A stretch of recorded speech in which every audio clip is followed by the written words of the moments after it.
thing is big and clearly much more powerful, physically powerful of a creature than me. So I mean, just that alone, I wouldn't go anywhere near anything like that. Anything wild that's large, I'm not going anywhere near it.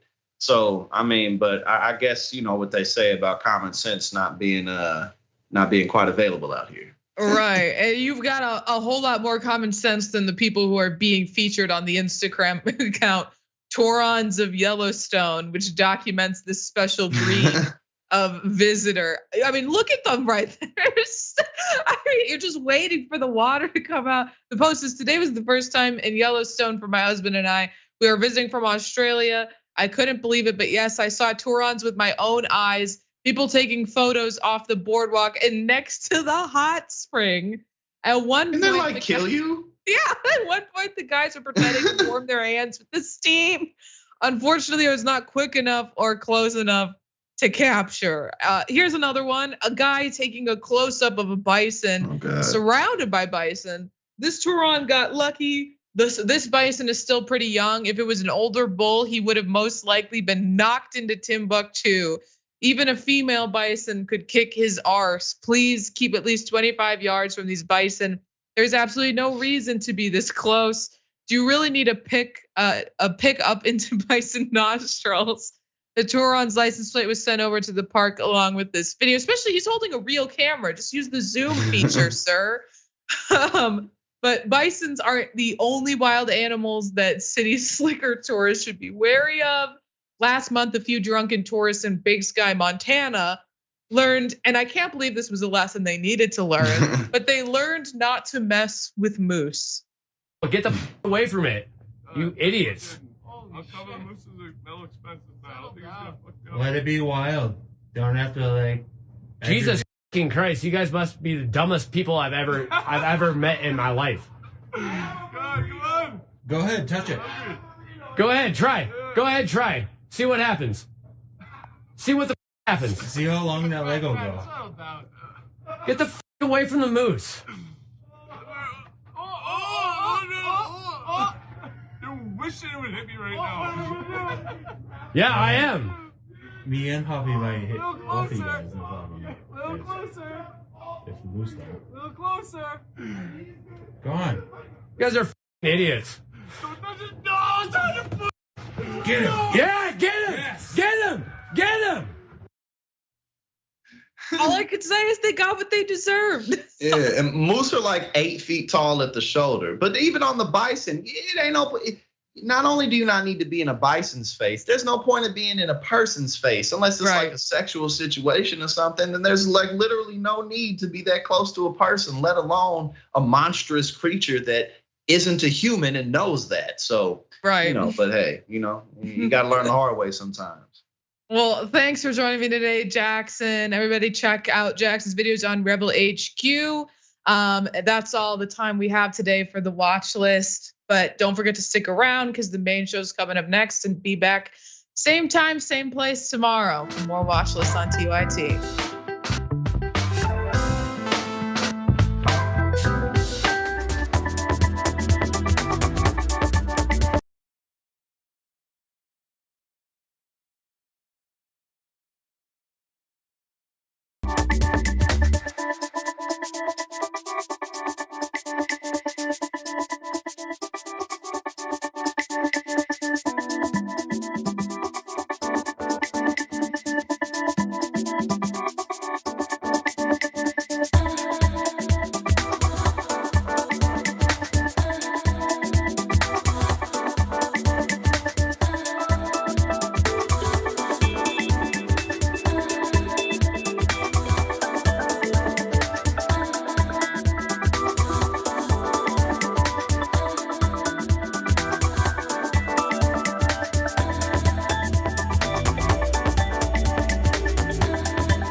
Welcome to the Young Turks. Jane Cougar, Anna Kasparian with you guys.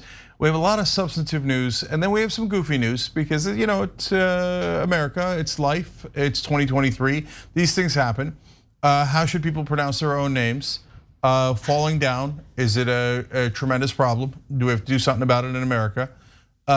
So these issues will be floated up, and then they will be decided. Oh my God, that's it. You came to the right place, okay? So without further ado, the legendary journalist, Anna Kasparian. Legendary. Everybody's saying this. Well, look, people are talking about it now. Okay, all right. We're gonna have a Pride special today, which means we will not have a bonus episode for our members, which means we'll have limited time to cover the wonderful stories we have in the rundown today. So let's get started. You ready? Anna mainly says to me, her co-host. Okay, yes, let's do it. All right. Okay. We begin with an update on the debt deal. This was a win for Democrats. That's what it was. The House of Representatives voted not just to raise the debt ceiling, but to actually eliminate the debt ceiling for 2 years, for the rest of President Biden's first term, for the rest of this congressional term. The Democrats will not have to face the debt ceiling again before they face another election.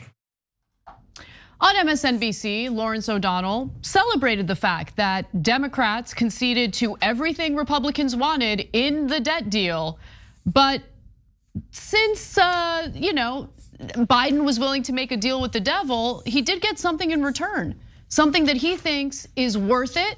Even though it doesn't benefit ordinary people, it just benefits people who are already in elected office. So what could that be? Let's watch. This was not an easy thing to achieve. The Republicans could have insisted on only a 6-month extension on the debt ceiling, 1 year, so that they could come back 1 year from now and pound Joe Biden again in a negotiation like this. But Kevin McCarthy gave up because Kevin McCarthy did not want to come back to that room. Kevin McCarthy did not want to be in another highly pressurized debt ceiling negotiation again. And so Kevin McCarthy gave President Biden 2 full years on the debt ceiling. That is an outcome that was almost unimaginable even a week ago. I'm sorry, why exactly are we supposed to care about the comfort of President Joe Biden as he runs for re-election? I'd like to understand why that should take priority over all of these provisions that scream to the American people that Joe Biden and congressional Democrats were willing to make any and all concessions to Republicans as long as debt ceiling negotiations would be done for the next 2 years. Like, how is this the win? I mean, it shows you exactly what the priorities are for Democrats and corporate media types like Lawrence O'Donnell, right?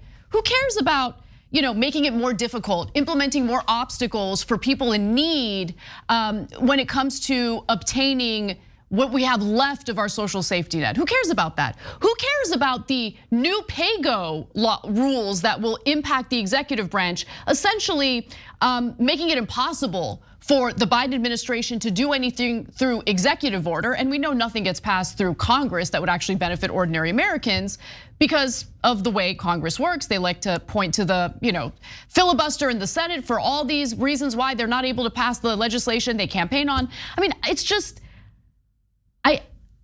that was embarrassing. Yeah, like Lawrence O'Donnell should be embarrassed. I know he thinks he's proud of that segment. He should be embarrassed. Incredibly well done.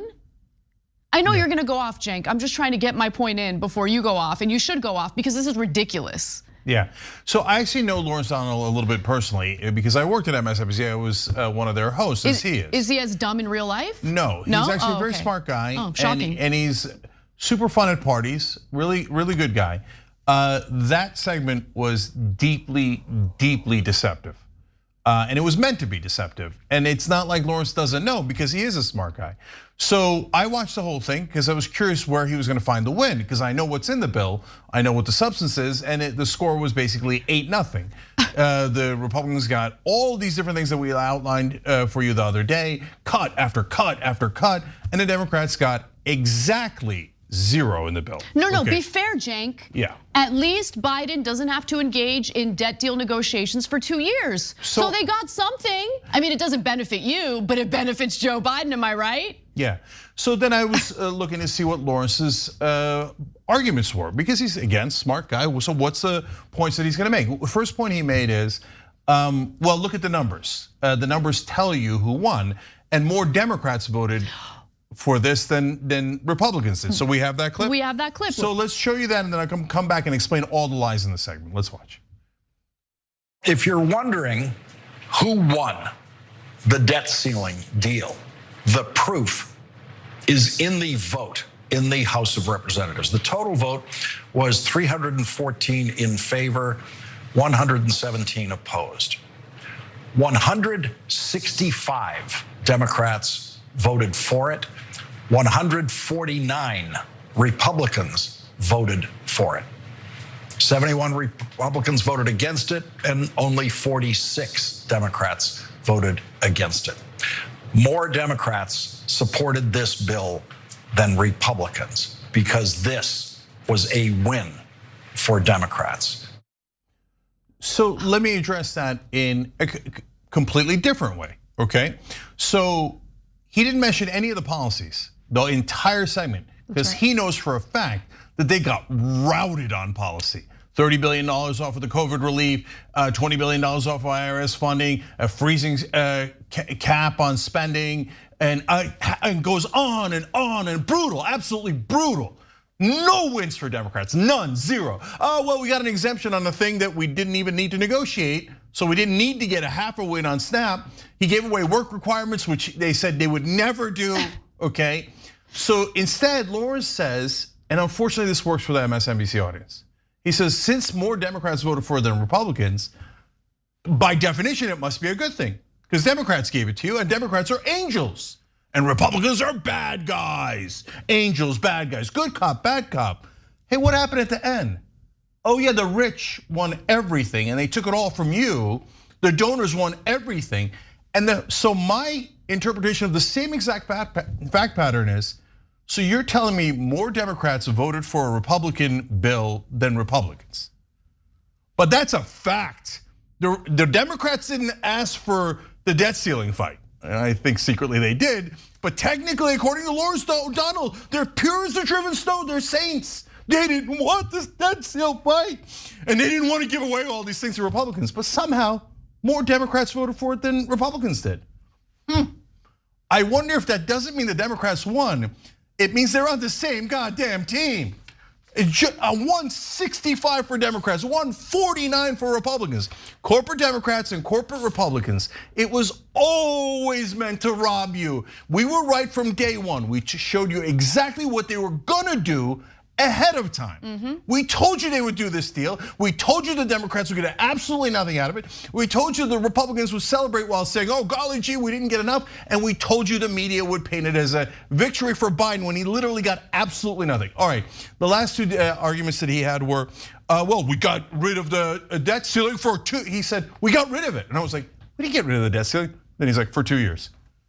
But why is that even important? Like, it's important because Biden doesn't want to be inconvenienced with debt deal negotiations as he is running for re-election. It is a win specifically for Joe Biden and his political needs. It is not a win for the American people. Yes. This is austerity, okay, for the American people. That is exactly what we got out of this bill. Again, let me just reiterate. I know we're being repetitive, but it's important for you guys to understand this because as Cenk mentioned, segments like the one you just saw from Lawrence O'Donnell intentionally leave out the actual policy that's been implemented here. So work requirements for SNAP recipients, pay-go rules for the executive branch, okay? Meaning if the executive branch wants to implement any policy, any executive order, and it costs any money, well, he would have to defund some other program in order to come up with the funds for it, okay? Fast track on new fossil fuel projects. It would only need to be approved by one government agency on environmental grounds. Spending caps on non-defense discretionary spending, which actually amounts to a spending cut when you take inflation into account. I mean, it is just one after another, one policy after another that hurts ordinary Americans materially.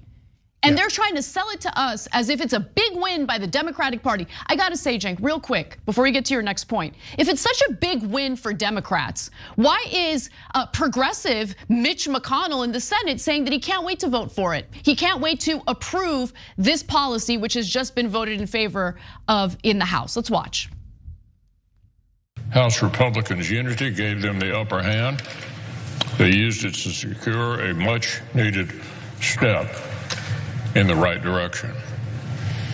When this agreement reaches the Senate, I'll be proud to support it without delay. What a win for Democrats. Mitch McConnell is very excited to support the legislation. No, but then let's use Lawrence O'Donnell's logic. If Democrats voted for it, then it must be awesome. If the Republicans like it, it must be terrible. Those evil, dastardly Republicans. Well, Mitch McConnell, the leader of the Republicans, just told you he loves it. So by Lawrence O'Donnell logic, then this is the worst bill in American history. Thank you, Lawrence, we appreciate it. Okay, look, so on this, he said Kevin McCarthy, he gave up. Oh, come on, Lawrence, what an outrageous, silly lie, right? He stopped because he got more than he could have imagined. They were looking for $10 billion in IRS funding cuts. Biden gave him 20 for no reason. That's right. And Biden said he wasn't going to negotiate. He doesn't have to negotiate. And he can just use the 14th Amendment. It's clear as day, right? And the Republicans get this gift after gift after gift after gift. And then McCarthy's like, I'm full, man. I can't have one more water-thin wafer. How much is this idiot going to give us? And the second reason he quote unquote stopped or gave up in Lawrence O'Donnell's terminology is because his donors are like, no, remember, rob the poor and the middle class, give it to us, because defense spending's still going up, and they didn't touch taxes for the rich at all, correct? Right? So once you get the ransom, now remember, we don't actually want to endanger the debt ceiling, because that would endanger the stock market. So once you got your goodies, take the deal right away. Why do you think McCarthy and McConnell are dancing in the streets? Because their donors are ecstatic and millions are going to pour into their coffers. But I swear to God, people who watch mainstream media, that speech that O'Donnell gave was super compelling. Every establishment Democrat friend I have go, well, more Democrats voted for it. It must be great by definition. Let's hear from other conservatives, right? We just heard from Mitch McConnell, who loves the bill, can't wait to vote in favor of it once it hits the Senate. But you should always check out what the conservative narrative is. Because over at the National Review, Dan McLaughlin is celebrating the bill as well. What a win for Democrats, right? Here's what he writes. Politically, this is an unambiguous win for McCarthy and House Republicans, who were expected to get nothing, and an unambiguous defeat for Joe Biden, who promised that House Republicans would get nothing. It also shows, and this is a damning excerpt from his piece that I agree with. He writes, it also shows that Democrats on the Hill are just bystanders now on any issue that requires the affirmative consent of the House. He also writes that McCarthy had, and I had been saying this is absolutely true. McCarthy had limited leverage, and the good news is that he didn't agree to any of Biden's demands for tax hikes or really much else that was affirmatively harmful. I mean, he considers those things harmful because this is a conservative's perspective. But get a load of this. They're celebrating the fact that, Republicans really didn't have much leverage here, and they got what they wanted. And when they're saying that they didn't have much leverage, it's the fact that ain't nobody gonna let the world economy crash, okay? Republicans aren't gonna let that happen, Democrats aren't gonna let that happen. Why do I say that? It's not because they're worried about other people, okay? Never make the mistake of thinking that. It's because they're worried about themselves. They are heavily invested in the stock market. I think one of the main reasons why some of these people want to be in elected office in the first place is because insider trading is apparently completely allowed. It is treated with impunity if you're a member of Congress. That's why so many of them become tremendously wealthy as they sit there, experiencing and enjoying the halls of power. Okay, so the idea that Biden had to negotiate with them in the first place is ridiculous. And here you have Dan McLaughlin from the National Review saying as much. Okay, go ahead, Cenk. Yeah, all right. So he mentioned, for example, hey, Biden was supposed to ask for tax hikes, but we didn't even get that. So it was such a win for the Republicans. That's because Biden doesn't want tax hikes. I know for normie Democrats, if you don't know normie Democrats, they're outraged by that suggestion.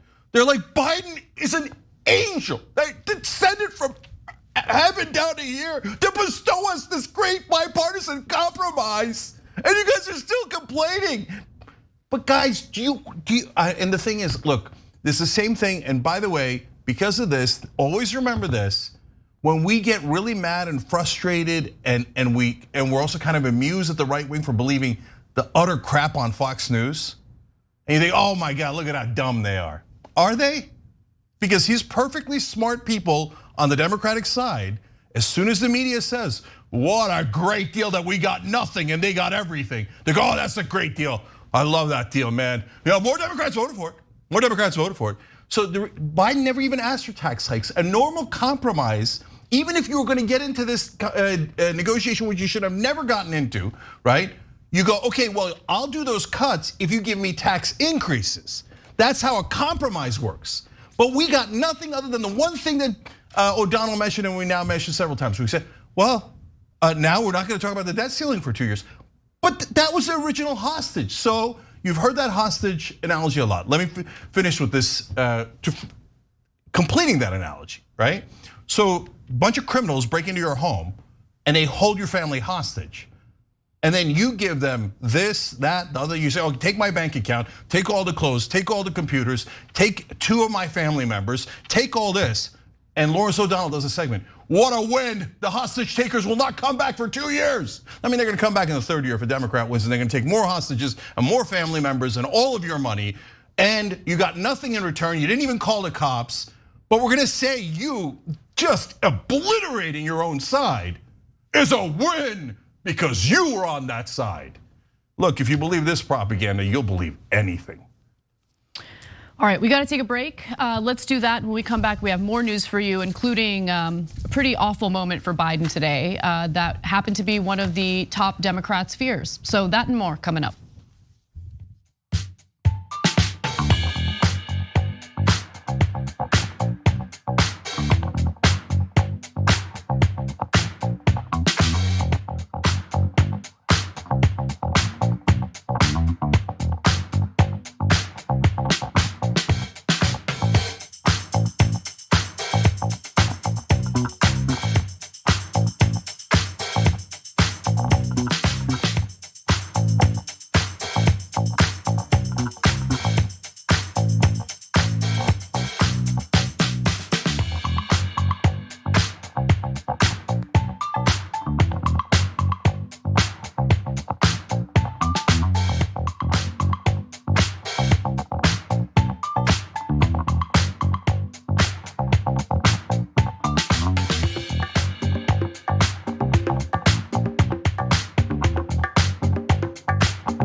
Back during the social media break here, we got a lot of comments from our members. Let's start with Al Belso.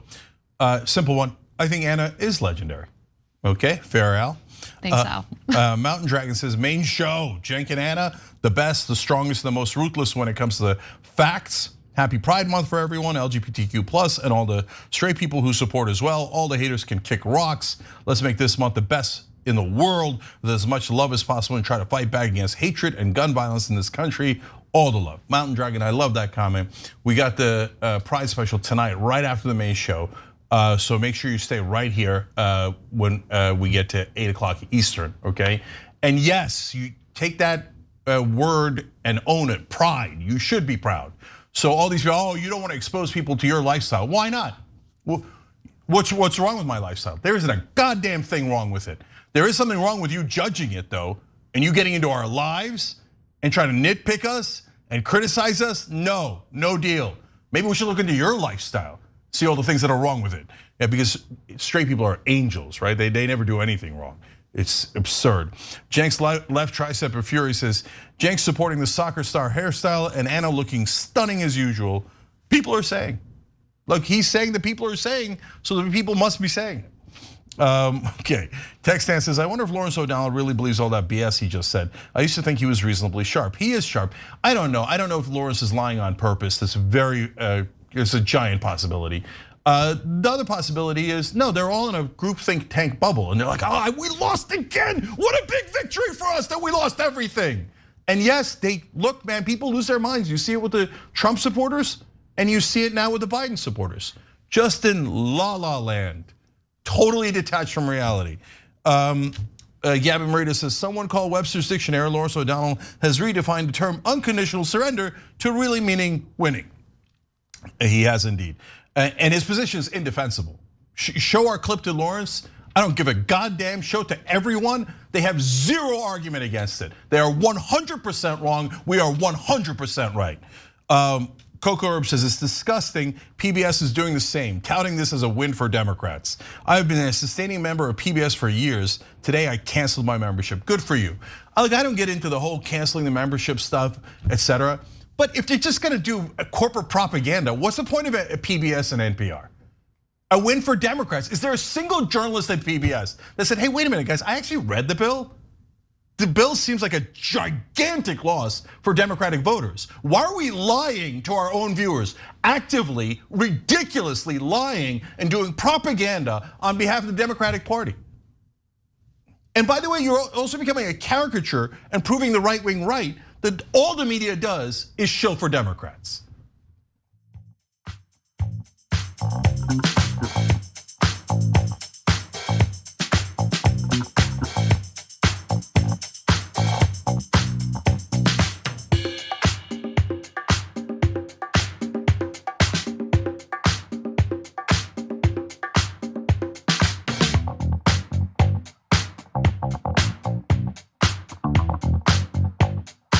All right, back on TYT, Jen Canana with you guys, more news.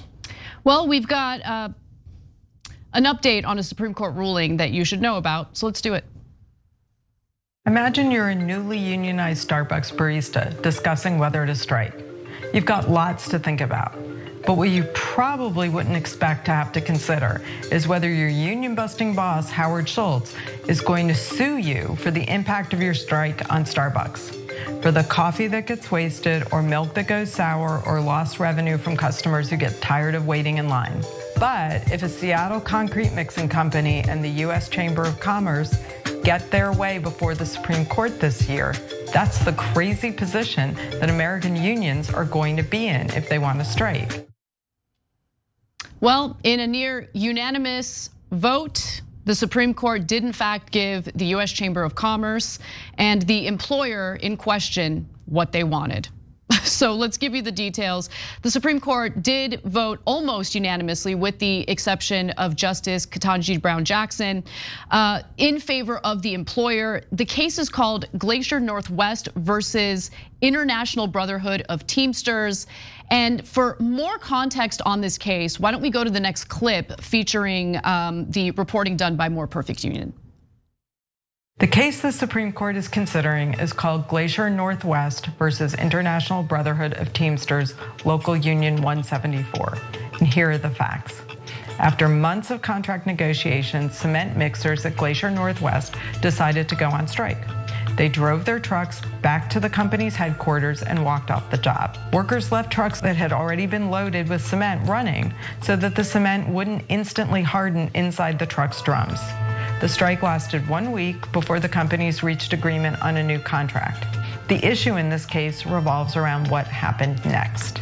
The employer sued the Teamsters for tortious destruction of the company's property. Glacier asked a Washington state court to make the Teamsters pay for damage to their trucks as a result of cement hardening after the strike began. So there's a minor caveat to what happened. So yes, the workers did leave their mixers running when they went on strike, but they also loaded the trucks with wet concrete before they went on strike, which they of course didn't have to do. And that's what the case is kind of hinging on right now. That's what the damages portion of this claim has to do with. As the video also mentioned, such cases are supposed to be settled by federal law first. So under San Diego Trades Council v. Garmin in 1959, when either a labor union or an employer engages in an activity that is arguably protected under federal labor law, the NLRB must first decide if the activity was in fact protected. Now, vandalism and or violence are of course not protected under federal labor law. And the Supreme Court in this case ruled 8-1 in favor of Glacier Northwest's ability to sue its workers. And that sets a precedent that I think is worth discussing, right? Because it's not just about what it means for this particular case, it's what this ruling means for potential strikes that union members might want to engage in the future. It could have a chilling effect. Jake. Yeah. So look, when we first discussed, I explained that I think that this is something that could use nuance and balance. So what does that mean? Well, if you're about to go on strike and you smash the crap out of all the laptops and equipment in the store or wherever you're working, and then you walk out, yeah, you're responsible for that. You can't do that, right? On the other hand, if you did everything right, you delivered the cement, you brought it back, you didn't take it home or anything like that, you brought it back to the facility and you kept the machine running. The reason why it hardened is because there were no workers. Yeah, but that's because there's a strike, right? And that's on management. That is not purposely destroying property. That means this decision is devastating. Because now if you go on strike, everybody's just gonna say, oh, well, you cost me my profits. Right, that's exactly right? Because that's definitely gonna happen. The whole point of suing the workers is to claim that there were financial damages associated with the strike in question. Yeah, and so there's always gonna be damages to the company when a strike takes place. They're gonna lose money. By definition. Right, that's the whole point. That's the point of the strike. That's where the leverage is for the workers. So now the Supreme Court is saying, yeah, you can strike, but then you're gonna owe the company millions of dollars of money they would have made if they had paid you right and you had gone into work. But they didn't want to pay you right. They wanted to crush you, and we're going to help them crush you into smithereens. And if you dare raise your head, we'll probably garnish your wages for the rest of your life, trying to pay off the supposed phantom profits that they would have made if you had just been a good servant to corporate rule. So by the way, now the second thing that's gigantic about this decision and why we're covering it, 8-1.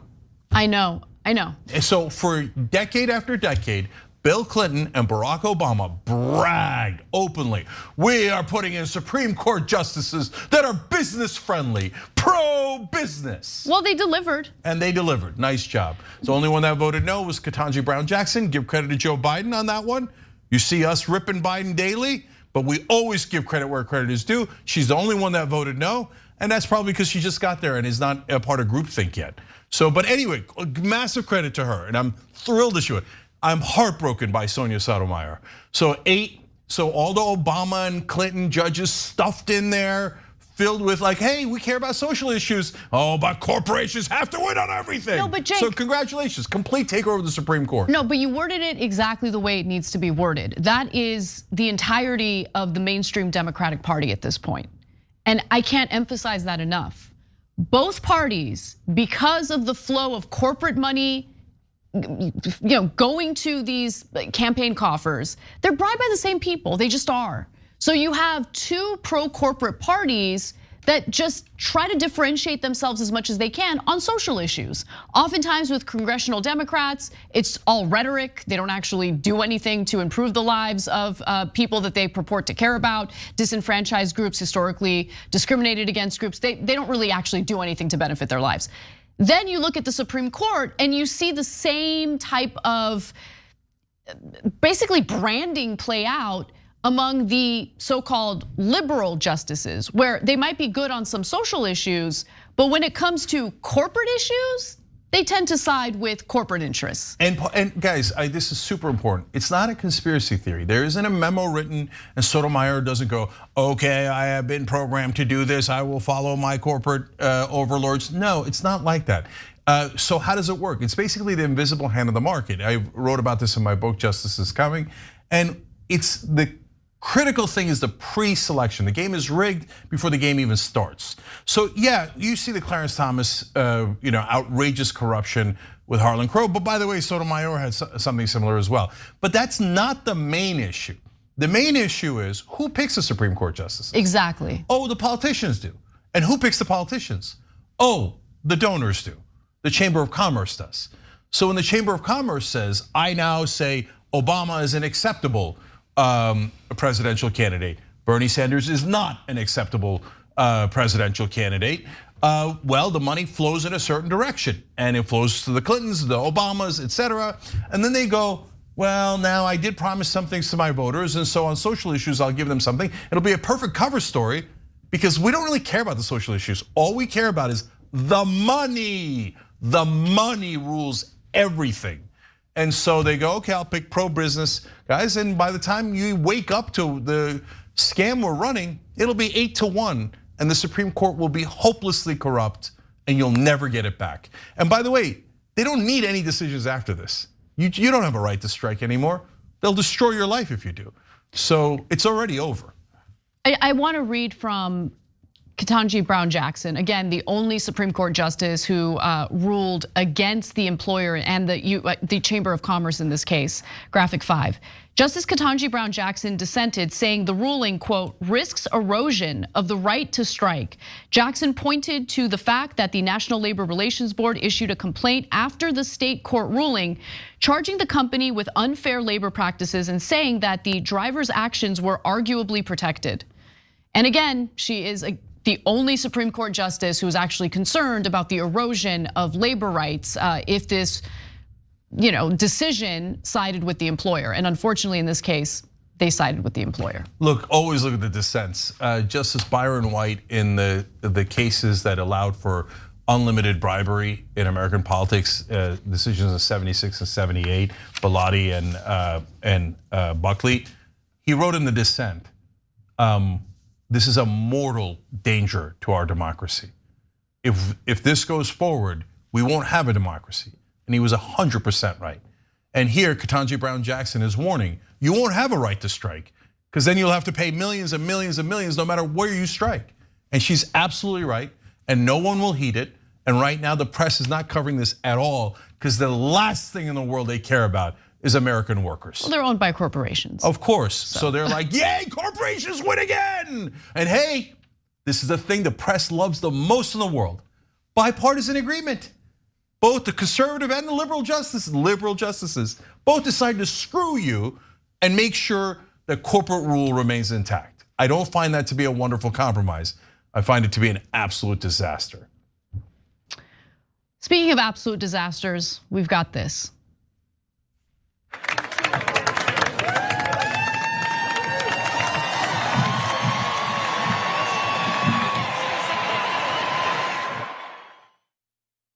President Joe Biden is okay. However, you did just watch him take a tumble during the Air Force Academy's graduation ceremony.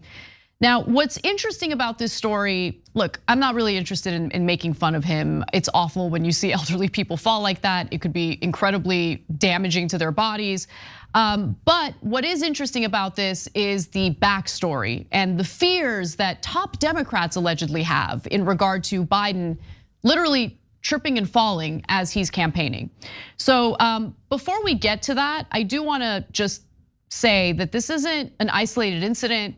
Biden has had many moments on the stage that have not been good, and his age has a lot to do with it, but it doesn't matter. He's being forced upon Democratic voters by the Democratic establishment because they think that he would be the best candidate to beat Donald Trump. Nonetheless, here's what I'm talking about when it comes to Biden on the stage.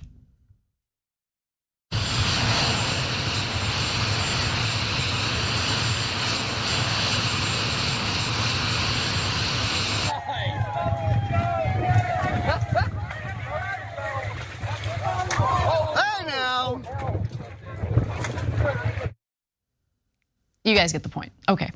Now, a spokesperson, the White House communications director, Ben LaBolt, says this: he's fine.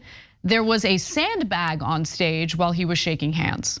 But Alex Thompson, who's the national political correspondent over at Axios, said on Twitter that some top Democrats have privately been saying for months that they're nervous about Biden tripping again on the trail. So I turn to you, Cenk. What do you think about all this? Okay, so is that what we're supposed to say? No. Okay, I feel terrible for him. By the way, I also feel terrible for Dianne Feinstein. So why are we ruled by people who are 200 years old? That's actually the main issue. And substance over gaffes like this or falls and Pratts, etc. But I know media, so they're going to be obsessed with this. In fact, I'm going to tell you the way they're going to cover it in some ways, and you'll see, as usual, that we are right ahead of time. So, but I don't rejoice when I see that. I think like there's something wrong in our system. Yes. That only the people who are super old can rule us. And there's a reason why. I've explained it before. For those of you who are new, let me explain it real quick. Because those are safe investments for corporate donors. That's exactly right. They get return on investment. They like safe investments. You get a new person in, they're like, well, I don't know. I don't know if he'll take the bribe. I don't know if he'll do what he wants. Biden has a storied career, 50 years of taking donor money and delivering exactly what the donors want. Pelosi, same thing. Mitch McConnell, same thing. Kevin McCarthy, same thing, okay? So, and Schumer, all like McCarthy's the youngest by far. The rest of them are absolutely ancient because of one simple concept, return on investment. So media looks at this and goes, this is a giant problem for Biden. He just gave away the store in the debt ceiling deal. They're like, that's a big win for Biden. Because they love that. They love. You think that the big names in corporate media are concerned about austerity measures that impact ordinary Americans? No, they love it. They celebrate. They don't care about those issues at all. They're completely disconnected from everyone else. All of the issues that we're dealing with, people in corporate media are not concerned. We're talking about people who, they're working on platforms or in platforms that are owned by major media conglomerates and corporations, and they have very nice salaries. They don't have to worry about SNAP benefits. So earlier today, we showed you the Lawrence O'Donnell segment on MSNBC, but it was really literally every show on MSNBC that took the debt ceiling deal where Democrats lost on literally every single issue. Just got absolutely routed, and he declared a victory, a huge, amazing victory. When they see this clip, they'll probably think Biden wins again. Well, yeah, man, he had to negotiate with the floor. There was nothing he could do, so he had to give some ground. He had to. And then they all sing, there was nothing he could do. There was nothing he could do. So here's my prediction. And you're already seeing it all over media, and you'll see more and more of it. So when you see this, you go, well, he needs a challenger. Everybody goes, well, even the most normie, most establishment Democrats are like, kinda, I see it, right? I can see it with my own eyes. I see pretty little lies about how we got a great deal on the debt ceiling deal. But this one I can see with my eyes. He tripped and he's old and I got an issue with it. So then you say, all right, let's run a progressive against him. Well, there's already one, Marianne Williamson's running. Oh, no way. Why is she challenging Biden? Or let's get a new progressive. I don't know, Nina Turner or something, right? They're like, how dare you, what a betrayal.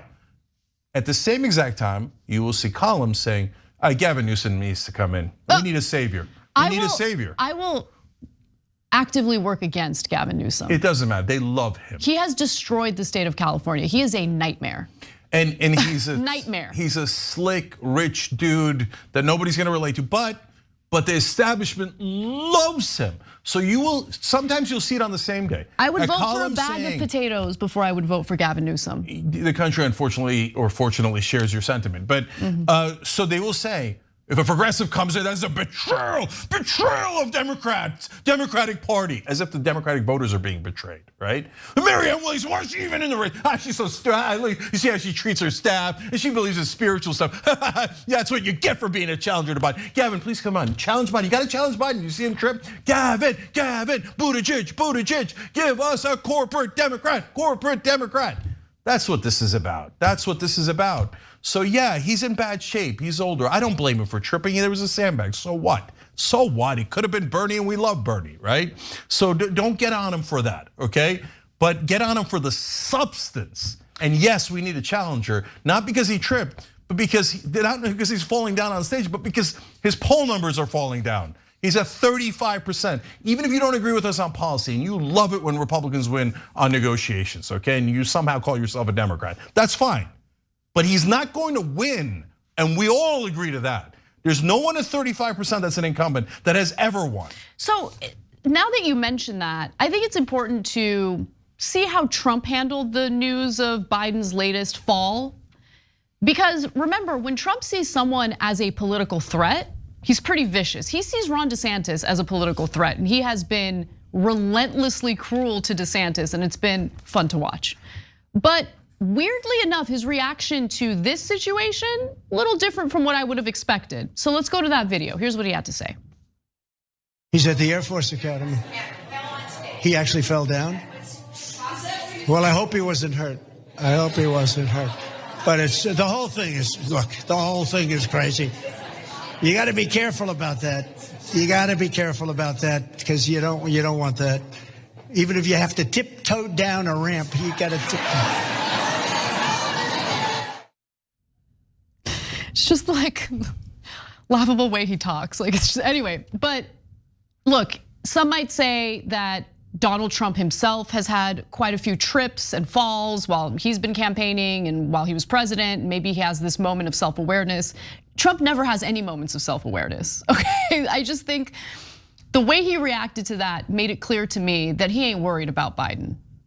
Well, that's interesting. Yeah, if you notice, I mean, he barely attacks Biden. Oh, he attacks DeSantis 24/7 because he's worried about DeSantis. Exactly. Okay, he's Biden at 35%. He's like, that guy only beat me by 43,000 votes last time in the Electoral College. Now he's 15 points less popular. That's a cakewalk, right? And so, and to be fair, no, Trump, it's not that Trump tripped before or fell, but yeah, that joke that he made is about him tiptoeing down at West Point, a different graduation, right. Also military graduation, down this ramp.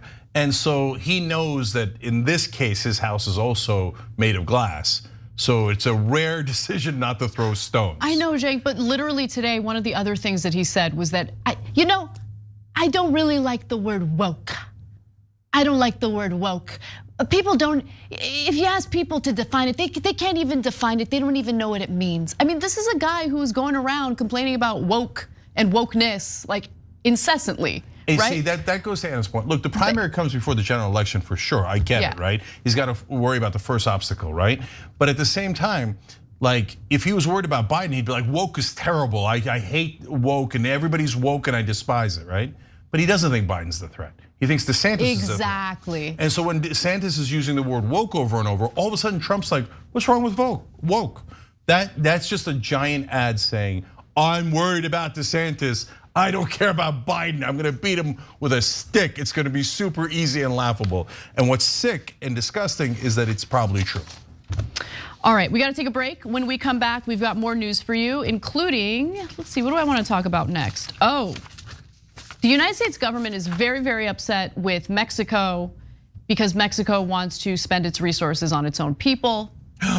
So I'll tell you how we learned about that when we come back.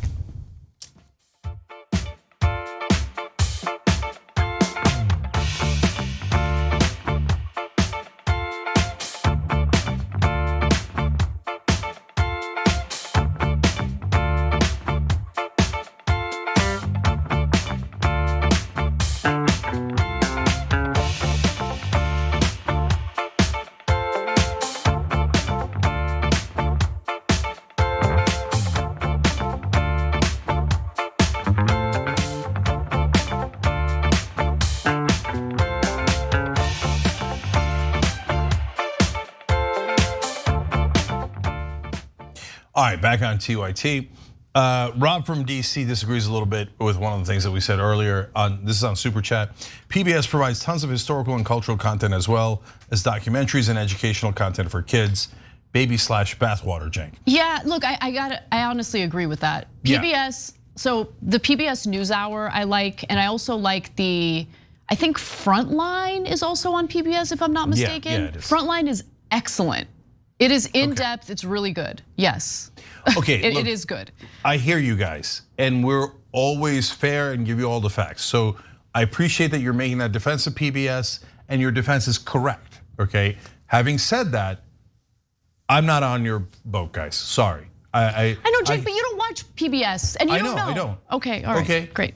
Okay. No, I'm not saying like, I'm not saying PBS is the devil and evil and has to be eradicated and their funding should be gone. I'm not saying any of that. All I'm saying is I can get documentaries somewhere else. I don't need corrupted news from PBS any more than I need corrupted news from CNN. I hear you, Cenk, but like, okay, let's also just think about it in our context, right? We're now a network that has many different shows. I'm sure other shows are gonna have perspectives that I might disagree with and maybe audience members might disagree with. I would hate to see people cancel their subscription based on what one show might say that they dislike, because that is throwing the baby out with the bathwater. You get what I'm saying? But the problem with PBS and NPR, guys, is that they're even more deceptive Because if you want to see a college-educated person crumble, tell them that PBS said something. They will believe it instantly. They'll be like, the PBS said it, NPR said it. They said it, it's over. The Bible has already spoken. Why are you still, and both NPR and PBS say that corporate rule is fantastic, but they have documentaries and ding, ding, ding, ding, ding, ding, banjos. All right, I know I'm being too angry, okay? But I hate being gaslit. And so when those guys gaslight you, it's even more damaging. But be balanced. You don't have to cancel your membership. It's up to you, whatever you want to do. But my job is to point out where they are going wrong, okay? Chris Birch writes, and great to see your smiling face today, Cenk. Well, it was, but thank you, Chris. I got my 2 shirts, anti-wax / weed TYT today. I made the super chat about Lawrence yesterday. I thought he was a Clinton aide, not a lobbyist, TYT Army. So thanks for getting the merch from shoptyt.com. I love those, especially the anti-vaccine club. I love that. So thanks for shouting that out. And yeah, O'Donnell was not a lobbyist. O'Donnell worked within the Democratic Party for Democratic legislators. That's the biggest trick MSNBC has and corporate media has. Same thing for Chris Matthews back in the day. He said, oh, he worked for Tip O'Neill, legendary Democrat. So when he fillets Republicans on air, you should realize, oh my God, everybody agrees. The Democrat aides agree, PBS agrees, NPR, everybody agrees. The Republicans are the best and the Democrats are even better for giving the Republicans everything they want. Chris Matthews, 101 for 20 straight years. I wear Jenko jeans, thank you for the donation, we appreciate it. All right, I'm out of time, love you guys, we'll be back in a second.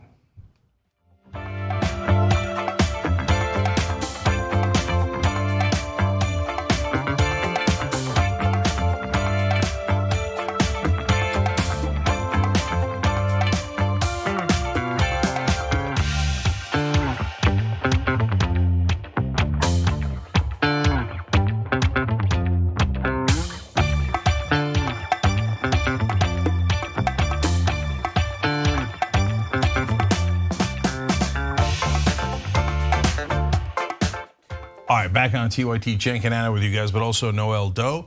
Noel just hit the join button below the video on YouTube. We appreciate you all can do likewise. You can also upgrade through there, which Athletes LLC just did. They upgraded to TYT executive producer position. We appreciate it, and we're kind of proud that we've kept the entry level price for membership, which you get everything with. It's still at $4.99 a month.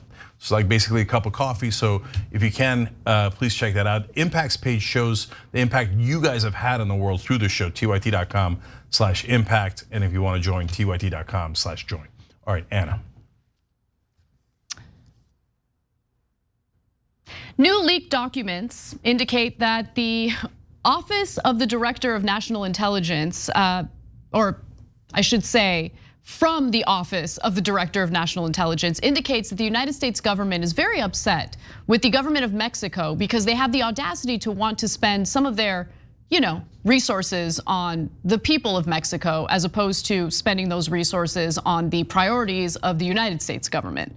I'm not kidding, that is what this leaked document indicates. Before we get to the details of the leaked document, let's talk a little bit about how The Intercept, which reported this story, obtained the document in the first place. So the leak comes from that young man, Jack Teixeira, who decided to leak classified documents in a Discord. Now, this was online, of course, and later he was arrested for doing this. There are other documents that Teixeira allegedly uploaded, but have not been officially confirmed. And the document we're about to cover belongs in that category. The United States government has confirmed some of the other leaked documents, but this isn't one of them. Now, The Intercept has been reporting on the unconfirmed batch of documents, and they're a pretty trustworthy outlet. They do great reporting. And so that's the reason why we're talking about this, but it is important to give you that caveat as we move forward. So that aside, let's get to the leaked document itself. We have an image for you. It shows you what the leaked document says. And an excerpt from it reads as follows. President Lopez Obrador's federal budget for 2023 gives priority to social spending and signature infrastructure projects rather than the investments needed to address bilateral issues with the United States, such as immigration, security, and trade. López Obrador's meager investment in migration, security, and trade-related organizations will probably undermine Mexico's ability to follow through on commitments to stem the flow of irregular migrants and fentanyl to the United States and boost economic competitiveness in North America. So look, there is a lot to unpack from the two excerpts that I just read for you. For one, it is true that in recent months, especially, López Obrador has decided to invest more in social spending in Mexico, and that has helped to make him very popular. So López Obrador's 2023 federal budget presented to the Mexican Congress last fall does increase funding for social programs, including a significant raise for the pension provided to older Mexicans. It also prioritizes large infrastructure projects, which are mostly concentrated in southern states of the country. This social spending has been working out for him. His approval rating currently stands at 65%.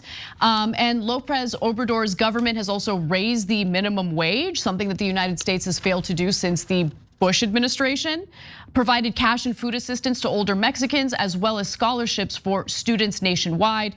And by the way, it's worth noting that Obrador absolutely has played along with the United States immigration policies, and I'll get to those details in just a moment. But before I do, what do you make of this, Cenk? So this lays bare who the United States government works for. So this isn't about Mexico, it's about us. And unfortunately, still the same guys. They work for corporate interests. So this is not a document that says these are national security interests for America. You can make that argument on the migration issue and and the fentanyl issue, et cetera. But the business issue has nothing to do with national security at all. They're like, how dare, and why do you care about what Mexico is doing to invest in helping its own people? Why do you care about the minimum wage in Mexico being higher? How is that relevant to the American people, the American workers, the American voters, citizens, our national security interest? It's not relevant at all. But for the people who actually run this country, corporate interests, that is of great relevance. So all of a sudden, our national security documents are like, as Anna read to you, it undermined Mexico's ability to follow through on commitments to boost economic competitiveness in North America. Yes, exactly. The code word for that is you're supposed to be helping American business interests. Exactly. So when you raise the minimum wage in a country like Mexico, which historically speaking has been exploited by US-based companies for their labor, well, it makes it a little more tricky to find cheap labor to exploit, right? Because all of a sudden the workers there now get paid based on the country's minimum wage there. And you also have to analyze this with the backdrop of what's currently taking place, the increased hostilities between the United States and China.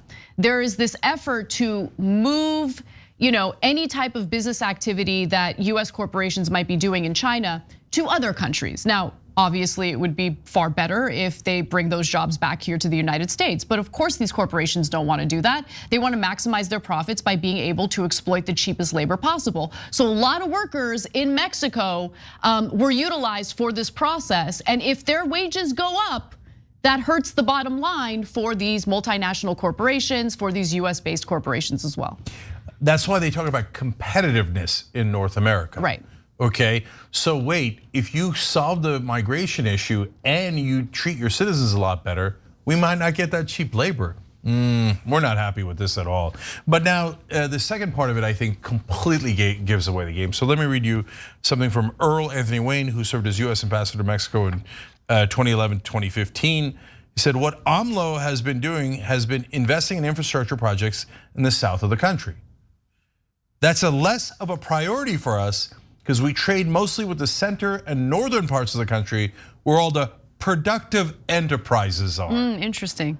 So in other words, all there are poor people down in southern Mexico, and we can't make a buck off of them.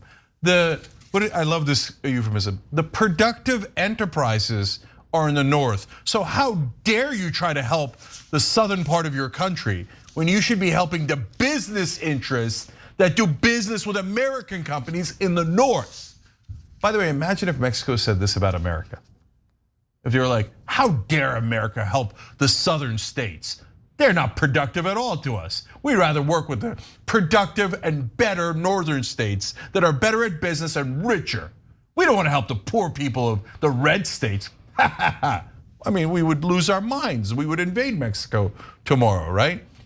But this is our national security apparatus. That doesn't work for us at all. They work for multinational corporations. All right, Can I just say one last thing about this story? Yeah, sure. So as Anna told you, his Obrador's popularity is at 65%. Why? Is it, we pointed out minimum wage, pensions, scholarships for the young, all the things Joe Biden didn't do. Joe Biden gave everything to corporate America, and what's his popularity at? 35%. So he pretended to do student debt relief. He knows it's gonna get knocked off by the Supreme Court, and just gave away the interest rate issue on the student debt to Kevin McCarthy and the Republicans. He didn't do any of the promises on paid family leave, higher minimum wage, et cetera, et cetera. And so people are like, oh, you gave us nothing, so you're at 35%. Obrador, you gave us a lot, and you were supposed to serve us, and you did, and you actually are a president in a democracy, 65%. See, that's not that hard.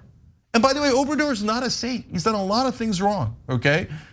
Including, by the way, devastating parts of the rainforest. So I'm not doing like rah Obrador. He's got good sides and bad sides. I'm just telling you, raw politics. You do things for your own people, you're gonna be popular. If you do things for your donors like Joe Biden does, you're gonna be unpopular. But super obvious. But in a country like the United States, where you have these establishments make decisions on your behalf in regard to who's gonna run, who's the appropriate candidate. I mean, like, that's the thing, right? So it doesn't even matter how low Joe Biden's approval rating is, because the DNC is going to force him upon us. Like, he is the person 100%. That we have to vote for, because if you don't vote for him, Donald Trump might get elected. And that's what every election has now turned into, right? Just fear mongering about the other side while fully admitting that they're gonna do nothing for you. Oh, otherwise Donald Trump will get it. Wait, is Donald Trump in a Democratic primary? Because the Democratic primary is what's next. The Democratic primary is where you're limiting any good candidate that could beat Donald Trump. You're like, no. So no, it's because, and by the way, they're not even limiting the Gavin Newsoms of the world. They would love for him to come in. They only limit progressive challengers because they will not serve for corporate rule, and corporate media's job is to put you back to sleep and do propaganda and marketing on behalf of corporate rule. All right. Teens are being restricted in public spaces because of how unruly they've been behaving. We're not gonna cover that story yet. We're gonna take a quick break, and when we come back, we've got that and more. Don't miss it. Should teens be banned?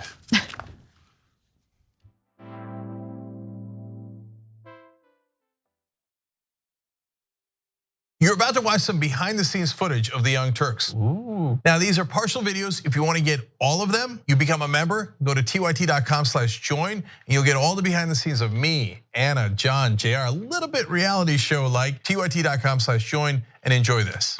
You know what you're seeing behind me? Jersey, hold. Watch me flip this camera. However I flip it. Do I flip it like this? No, I just took a picture. I'm bitzing right now. What?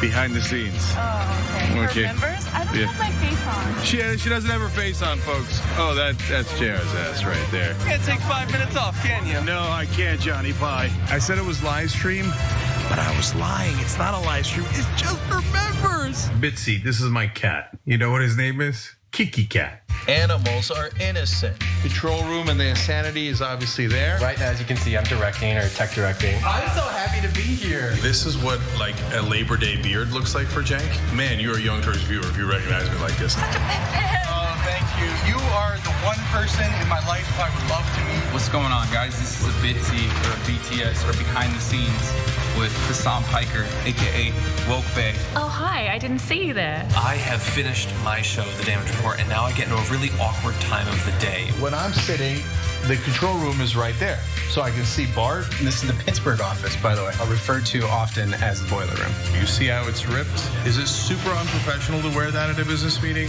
Or am I like cool, rebel? I just finished doing the power panel and I'm fired up. What do you do for TYT? A whole lot. If you're frantically tweeting at us that something's broken, thank you, because I'm fixing it. And thank you for being a TYT member. Super last thing, because there's always got to be a super last thing. Oh, that was disastrous. This has been behind the scenes, behind the scenes. Welcome to Indisputable.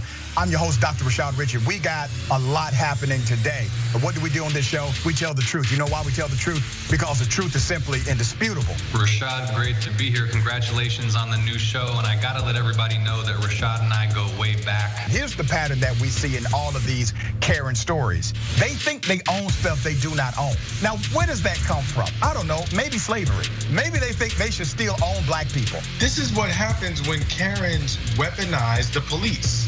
When you're used to privilege, equality seems like oppression. It hits you in a certain way when someone is holding you against your will, treating you like you're a criminal and you're an innocent person. This is something that black people face no matter where they are. A stronger black economy lends itself to a stronger, greater economy. Don't think it's exclusive of you, it's inclusive of you. What's your beef with critical race theory? It adds more fuel to the fire of the racist tendencies that we already have. We have a generation of problem solvers that can remedy the problem if they are properly taught what the problem is. You know who created redlining in this country? It was the white liberal. I don't give a damn who created it. If it's a racist policy, Shelley, here's what I don't know. I don't know. See, there you go filibustering, brother. You're scared of this truth, but you're gonna get it, though.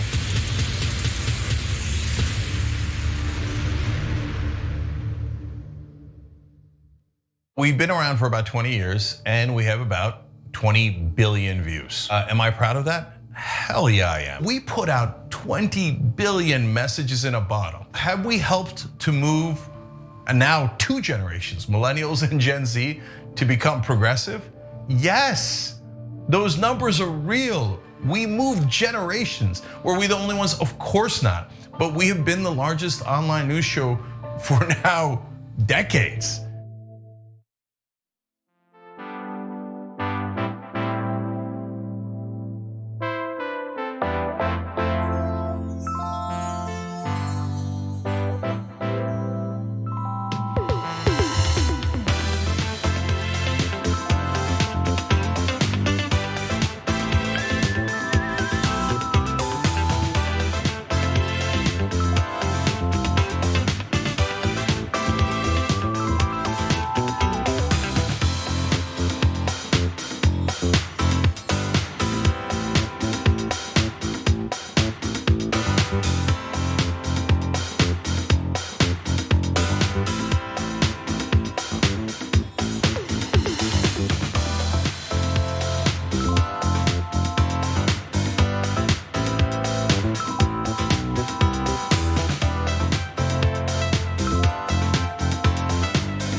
All right, back on Young Turks, Cenk, Anna, Alma V, Sam Hurley, Darian Moore, Matt Carleo, John Campbell, and Adam Tolokonski, and Chris Birch gifted a membership. You guys are amazing. All those folks just signed up. Hit the join button below the video on YouTube.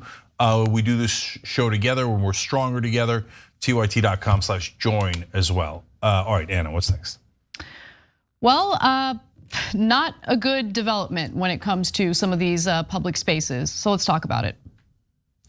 More shopping centers, amusement parks, and other places that teens are known to gather with their friends at are now requiring adult chaperones for these minors. Now, why are they doing that? Well, they claim that unruly teens causing harm has led them to make this decision. And while I think there might be a small group of teenagers who are causing problems, making these rules that lead to all of these teenagers suffering the consequences is ridiculous, especially when all it's gonna do is push teens to their technology, to computers, to tablets, to anything that actually takes them out of a situation in which they have to converse with real life human beings. And I think that's important. I think it's an important part of being a teenager. Hanging out with your friends is incredibly important. And now it's gonna be a lot more difficult. So I'll give you a few specific examples. For instance, Garden State Plaza in Paramus, New Jersey, the second largest mall in the state, is requiring anyone under 18 years old to be accompanied by a chaperone, at least 21 or older on Fridays and Saturdays after 5 p.m. The move, according to the mall, follows, quote, an increase in disruptive behavior by a small minority of younger visitors. That included a reported brawl in the food court last year and a fight in March that brought swarms of policemen to the center, but ended up being a smaller altercation than initially reported. So this is something that has become so common, right? There seems to be this acknowledgement, regardless of which state you're in, which city you're talking about, that there is a small group of people that's causing all this havoc. And then various businesses, in response to that, will implement new rules that serve as a major inconvenience and major consequence for everyone else. So shoplifting's an issue right now. I know some people want to deny it's an issue. It's an issue. So now you can't go to any store like a CVS, a Walgreens, whatever, without having to deal with things that are behind lock and key.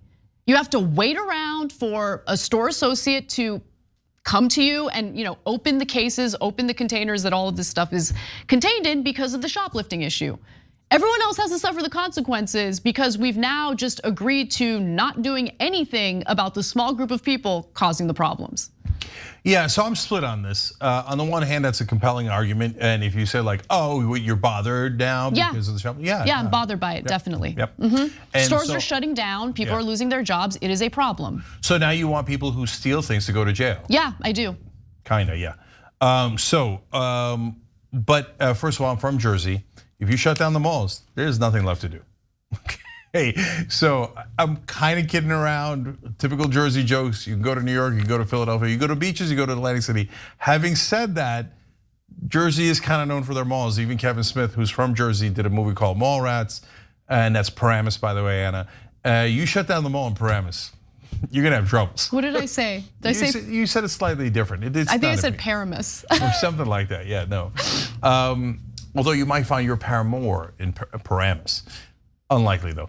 So on the other hand, I get it, man. Young males, if we're being honest, are the #1 demographic for causing trouble.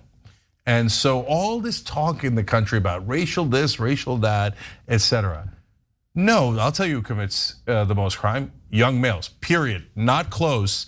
By far the largest demographic that creates crime, issues, etc., disturbances. And so all the people, all the malls that are throughout the country that have done this, or most of them are, almost all of them are reporting back, yeah, it helped a lot. You get rid of the teenagers that are constantly causing trouble without chaperones. And all of a sudden people come back and the families come back and there's more shopping. Oh, there's one other financial element to this that is very important. They say that teenagers are spending less money these days than they were a couple of years ago. So they're not making much money off the teenagers anyway. And when the parents and the families come back, they make a lot more money from them. And you should know that as well. That's right. I mean, look, historically, the teenage clientele, very lucrative for these businesses, very lucrative. But all of a sudden that changed. Come on, Cenk. No, I'm telling you from that's the thing. I knew you were gonna lob onto that part of the story and lob onto. No, but okay. But you did, right? And that's exactly what we're gonna hear from people who want to minimize the damaging effects of just having this let everyone do whatever they want take on these spaces, right? But here they're not letting them do it. No, the stores themselves, because they have a lot to lose. So they're implementing these policies that make everyone suffer, not just the small group of people who are causing the problems, right? Yeah, in this case, I think it is. Yeah. And I think, but it's not all teenagers. I mean, they acknowledge it's a small. I know this policy is about teenagers. But why should all teenagers suffer the consequences of what a small group of teenagers have done? Do you get what I'm saying? Of course. And I think it's important. I think about my teenage years and some of my best memories was hanging out with my friends. And it wasn't hanging out with my friends online. It was hanging out with my friends in person, usually at the mall, going to the movies. Are you kidding me? Let me describe my childhood to you guys, or my teenage years. Where should we go? The mall. What should we do? Walk around, look at cute girls, and they get too scared to say anything to them. Perfect, it's an important part of growing up. And so that's why I'm saying I'm mixed on the story. I hear you as a kid who was unruly, let's be honest, okay, but didn't do any damage at the mall. If you took the mall away from me, where else am I gonna pretend to go talk to women? Okay. But I literally don't understand what you're mixed on. Okay, so that I don't like. why is it that we didn't have this problem growing up? How come we didn't have to go to the mall with chaperones? Well, I'm not sure that we didn't have that problem. Like, so there's always different. Look, I don't know, and different areas probably had different things. And I didn't follow the news that closely when I was 16. But I mean, we know that there was a mall in Alabama that had a problem with a guy named Roy Moore, and they would put up pictures everywhere and say he's banned because he's a pervert looking to try to scam kids. See, I mean, precision. I like the precision. Yeah. You suss out what the problem is. You focus on the problem. You don't make everyone else suffer the consequences for what Roy Moore did. Yeah, but look, at the same time, so here's another part of it that I'm mixed. So a lot of these kids that are causing trouble are 14, 15, 16, right? What are we gonna do with 14-year-olds? What are we gonna put them in prison for a long time? We can't, right? That's not the right thing to do. So then, okay, you're gonna target them, but how are you gonna target them?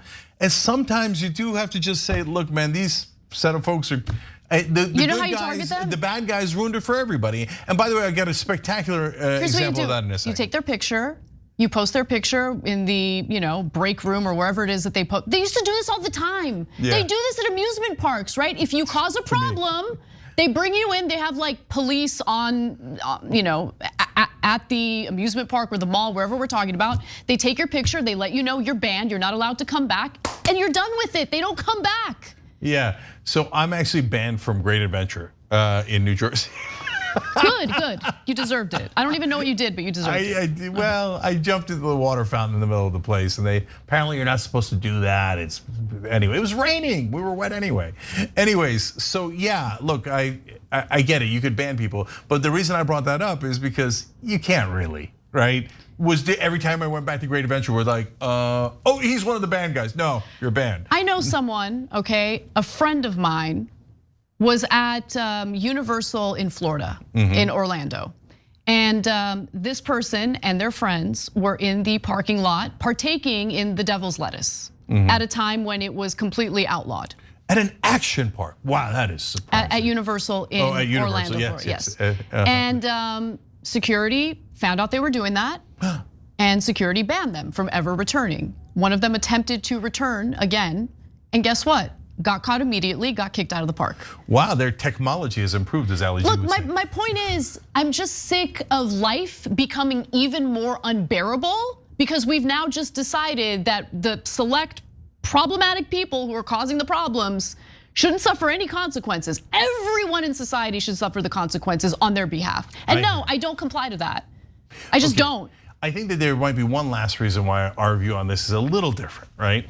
It's because I'm a guy and you're a woman, and here's why that's relevant. Because as a guy, you know that you get punished for the actions of your group all the time. So there's a guy we know, let's call him Big Fred, right? Big Fred would go up to women at clubs, and he would be super awkward. First of all, that's okay. I mean, not everybody's like smooth, and certainly I wasn't smooth when I was younger, etc. But then girls could get their defenses up. And then when they get their defenses up, he would get hostile. So then when good guys go to talk to girls, they have a giant wall up. Why? Because Big Fred talked to them earlier. And everybody's got a Big Fred. If you're a woman, you've had to deal with 20 Big Freds in your life, right? So that's why you put up the wall. So then I, as a good guy, think like, well, this isn't fair to me. All the bad guys ruined it. But for guys, we're used to that. Yeah, bad guys ruin everything, right? So that's why I'm a little bit more like, I get it, it sucks, but I get it. Whereas I think you're more pissed about it because I don't think women really ruin it for each other. I mean, if you're attractive, the guy's like, yeah, whatever. Who cares about what Big Sally did earlier? Okay, this is a different conversation. And that's the difference between men and women. All right, let's move on. Big Sally, sorry. Ron DeSantis is having trouble remembering how he'd like his name to be pronounced, which is a good sign for someone who's running for president of the United States. So the problem lies in whether DeSantis is pronounced DeSantis or DeSantis. And according to reporting from Axios, in the early days of his campaign, DeSantis, and I'm sticking to it, has gone back and forth between pronouncing his name DeSantis and DeSantis. During his first week as a candidate, he pronounced his name as DeSantis in his campaign announcement video and again during a radio interview. Let's watch. I'm Ron DeSantis, and I'm running for president to lead our great American comeback. Where can people find you to donate, volunteer, find out more about you? Go to rondesantis.com. But then he goes on Fox News for an interview, and all of a sudden, he backpedals. And anybody that's so inclined to help us, I would love to have your support at rondesantis.com. I'd love for all your folks out there, invest with us at rondesantis.com. We'd love to have your support. If anyone wants to help out, just go to rondesantis.com. We wish you all the best. DeSantis.com, Mark. So that was a compilation with Fox News and the Mark Levin show as well. Now, it seems to be more the more popular pronunciation among okay, so his wife pronounces it a very specific way, okay? And the independent super PAC that supports him tends to pronounce it this way as well. But the inconsistency has been going on for years, apparently. The inconsistency is fine when people other than Ron DeSantis engage in it. It's not fine when it's Ron DeSantis because it's his name, right? So during the 2018 race for Florida's governorship, Ron and his wife pronounced his name differently in his television ad. So here's a little taste of that. I'm Ron DeSantis. From Dunedin to Tallahassee, I'll always go to bat for Florida. Everyone knows my husband, Ron DeSantis, is endorsed by President Trump. So look, I don't really care, but it does show that Ron DeSantis seems to have some commitment issues, right? Like he doesn't pick a lane and stick to it, and he just goes back and forth. Like he seems uncertain on a lot of things, even his own name, and I don't think that's a good sign, or at least it doesn't look good optically speaking. Yeah, so look guys, like trouble with names is no big deal. So if anyone would know, it would be me. So my name is spelled C-E-N-K, but it's pronounced Cenk, and that's the original way you pronounce it in Turkish. Should I have changed that? Well, Gene Simmons from Kiss thinks so.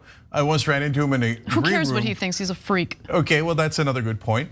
I ran into him in a green room and he asked me what my name was. I told him and he's like, kid, you're crazy. You should have changed your name a long time ago. Kiss apparently stands for keep it simple, stupid. Well, and he changed his name, and that happens oftentimes. Like in the old days in Hollywood, everybody would change their name, right?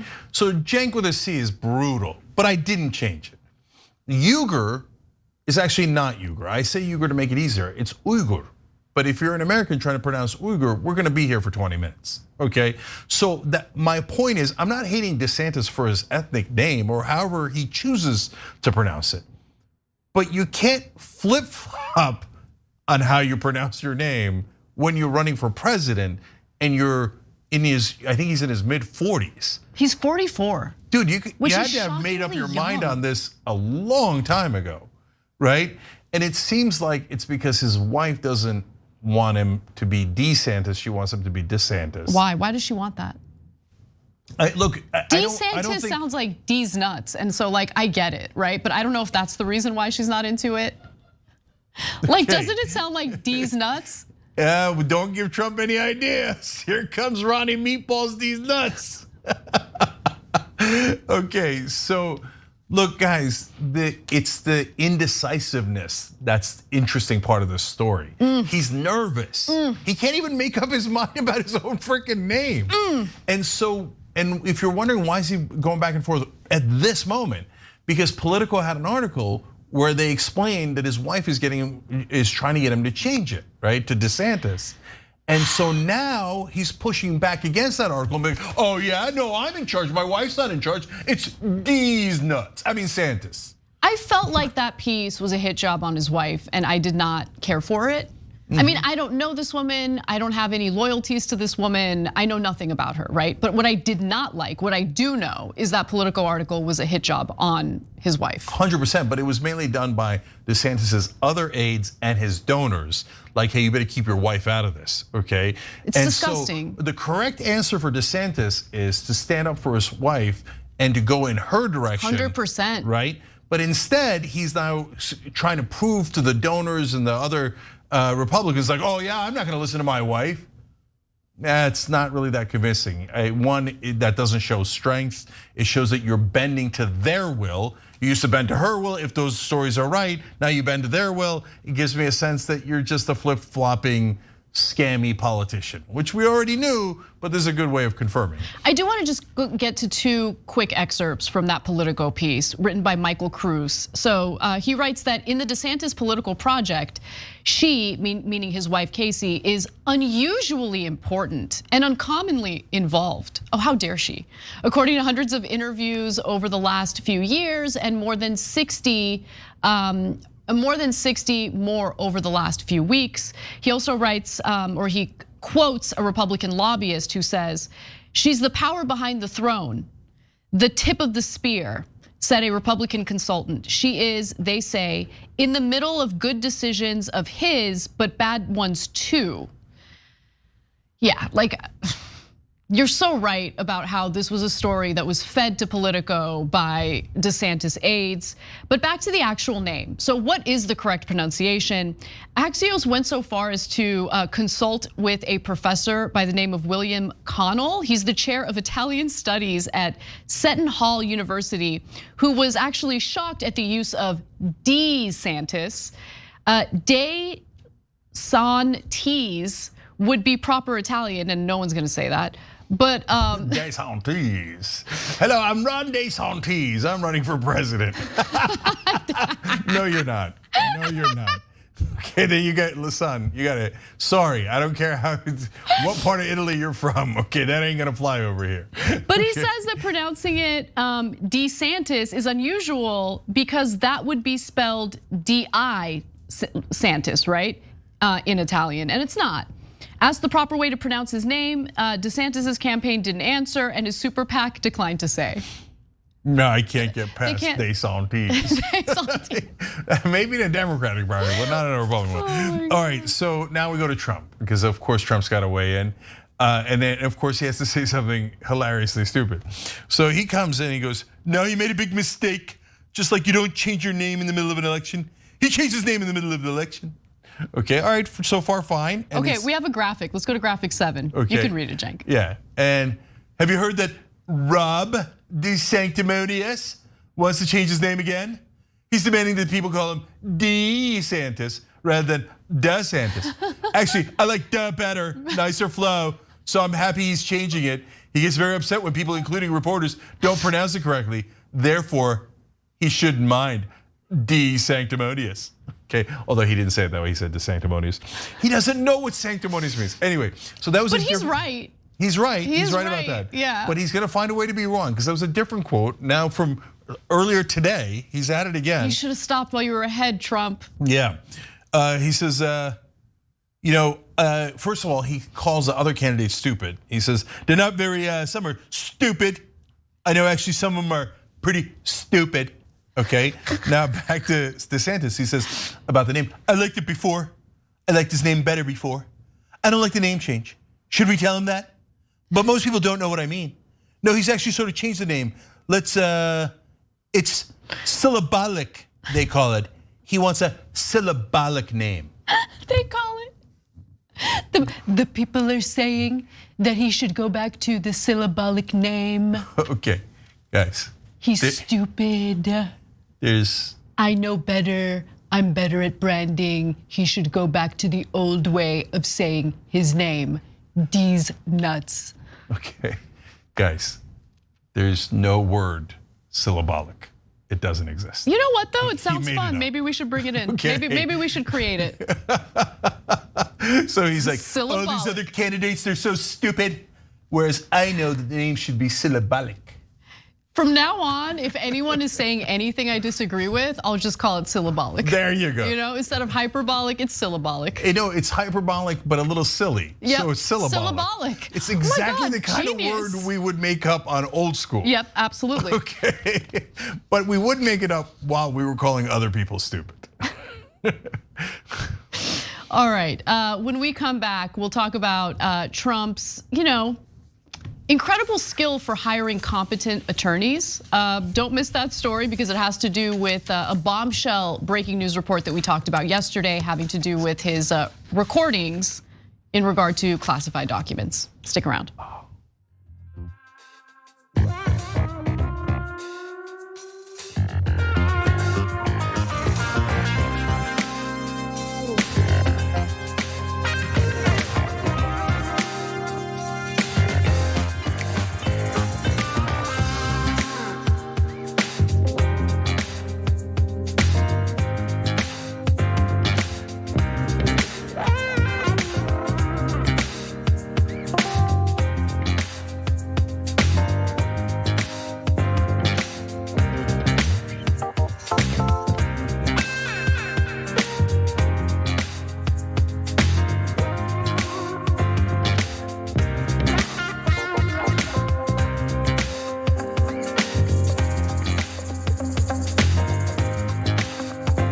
Back on TYT, member section, Guerrilla Radio says, Ron is saying his name is non-binary.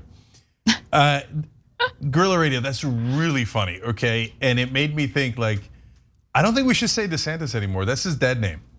DeSantis is his current name. That's what he wants to be called. So.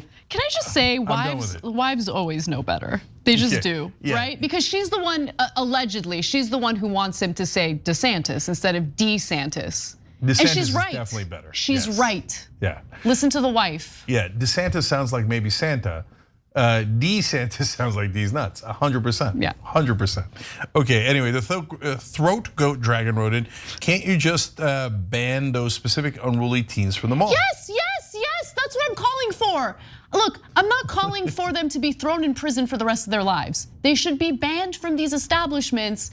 Other people who did nothing wrong shouldn't be punished for their actions. It's that simple. It's that simple. There's a lot more agreement with Anna. Oh my God, that's shocking. I thought you guys were gonna rebel. I thought you were gonna be mad at me, right? No. Listen to this. Cam463 makes a great point. They'll target the kids of color just like I was targeted at the local shopping mall. Okay, so I was like, oh, I hadn't thought of that. Look at how good our members are. Look at how smart you guys are. Thank God. Okay, eat the pudding says, I know I sound like a Trumper and I'm truly not, but I love his level of pettiness. No, I know though. Look, I'm kind of in black pill territory. I shouldn't admit that, but I am, okay? I'm trying to find hope in places. It's been hard. So at this point, the only thing that amuses me is how silly and ridiculous Trump is, right? It doesn't mean I like him or support him, but he's such a clown. How could you not be entertained by how clownish this man is? Yeah, 100%. Plastic Brick Dragon says, Anna, it's a big win for Democrats, referring to the debt ceiling deal. Where I think you're a bit off is that you are assuming Democrats have interests of the American people at heart. The only people Biden and Democrats care about are corporations. I hear they're people too. So that's a great point. If you think of the Democratic Party as Democratic voters, it was a terrible deal. If you think of the Democratic Party as Democratic politicians, it was a terrific deal. They're all gonna get more donations. Uriah Heep says about the same deal. By the way, the stock market took off after the pretend signing of this bogus bill. 100% right. Our audience is so smart, I love it. The Ultra Humanite says, not only is this a loss for Democrats policy-wise, it's a loss optically as well. This bill only hurts Americans, and if more Dems voted for it than Republicans, then Republicans can point to the horrible things that happened and blame Democrats for passing it. And they will, Another great point, and Anna's been saying this all throughout, and 100% right. What is Biden gonna run on? What's he gonna run on? Trump bad, Trump scary. Yeah, it's terrible. Now on Twitch, Start and Park Racing writes in, huge win. We crossed the aisle for no reason other than to fall on our own sword. So there you have it. Lawrence O'Donnell doing a segment on what a win that was in a second.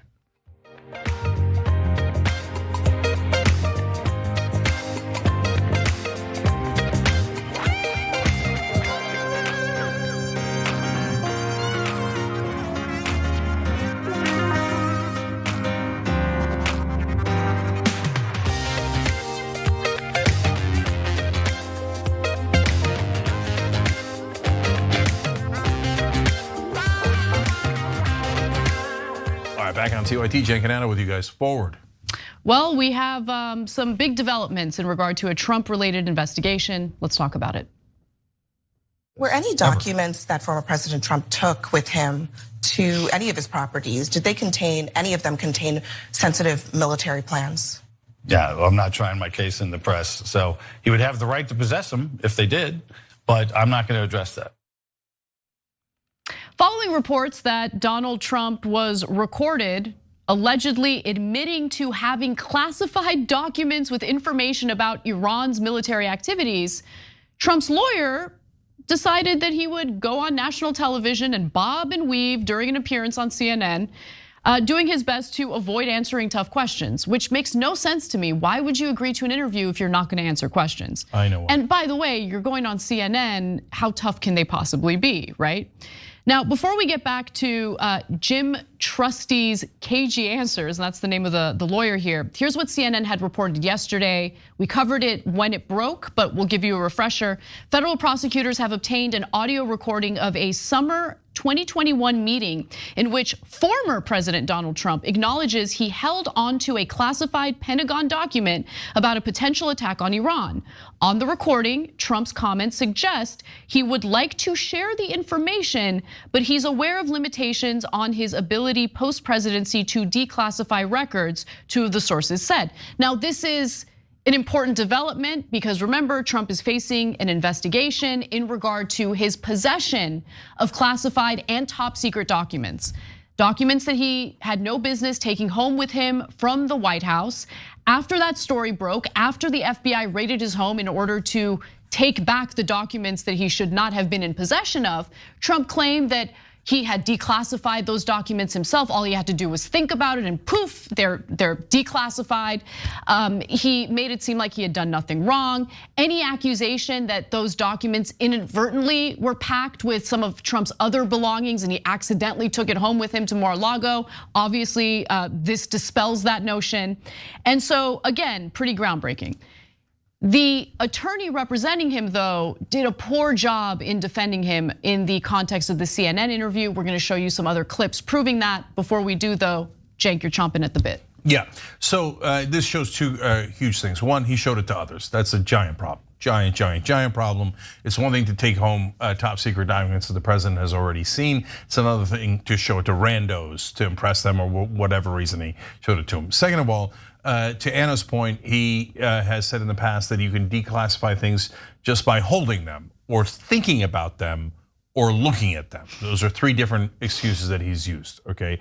That's what I call the laser eyeing of the documents. I looked at, that's it, they're declassified. But in this tape, if it's true, and by the way, the CNN didn't listen to the tape, the leakers are saying that the tape exists, they explain what's in the tape, and presumably they're gonna play it in court one day, presumably, okay? So I believe that they're not going to leak that information that's false. If they don't charge him though, then I'm gonna discount all of this, okay? But assuming that it's true for a second, they say that in there, he says that they're not declassified. So he knows they're not declassified. He has intent and he shows it to others. God, he's such a clown. He's clown 101. He incriminates himself at every single turn. If there was any justice in the world, if there was like an equal justice system in this country, he would definitely be going to jail. Okay, now there's this twist in that story, which I'll save for later on foreign policy.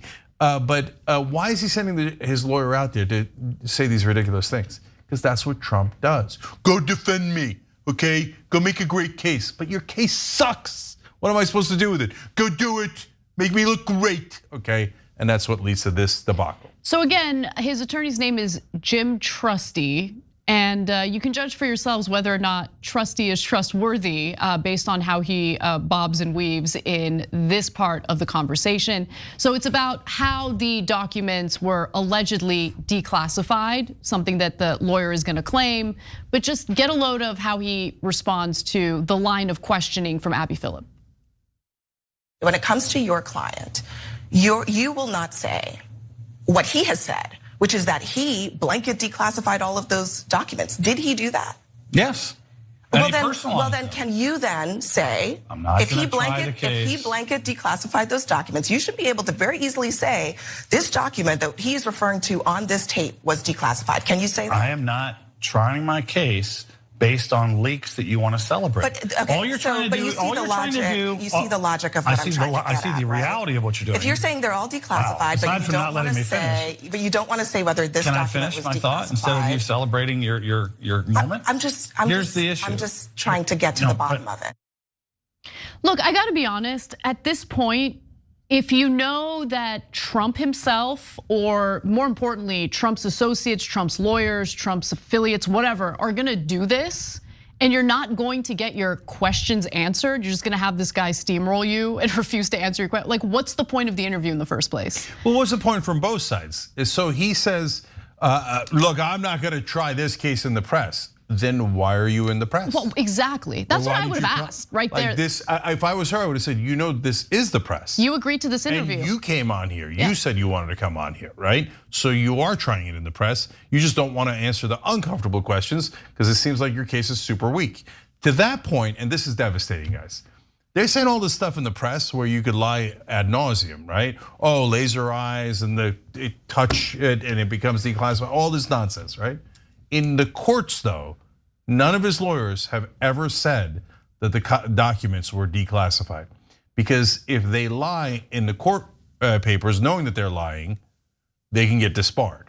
So, and a bunch of the lawyers have already quit this case because Trump always makes his underlings lie. And if you're a lawyer, it's either gonna be the end of your career, right? Because you don't have the same special privileges that he has, right? You could get disbarred. So that's why they go on TV to say, oh yeah, totally, yeah, it could be declassified. In court, they're like, no, we didn't say that. We didn't say that. Because they know for a fact that they were not declassified. He was sharing top secret information, which is deeply illegal. So I wanna go to the moment that you had referenced, Cenk, where Trusty makes this point about how he doesn't wanna try the case on national television. I want you to see him make that statement in context.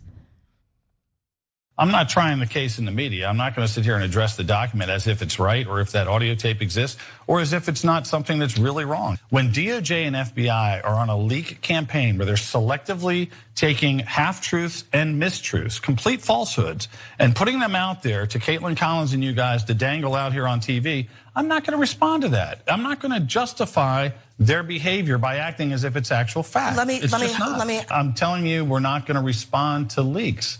They want to try this case in the media. They want to justify the singular treatment of President Trump compared to any other president in history. I'm not trying my case in the press. So I am not trying my case based on leaks that you want to celebrate. I know I'm getting boring for your ratings, but I am not going to try the case that's being set up by leaks that I don't believe are accurate. Has the document been returned to the National Archives?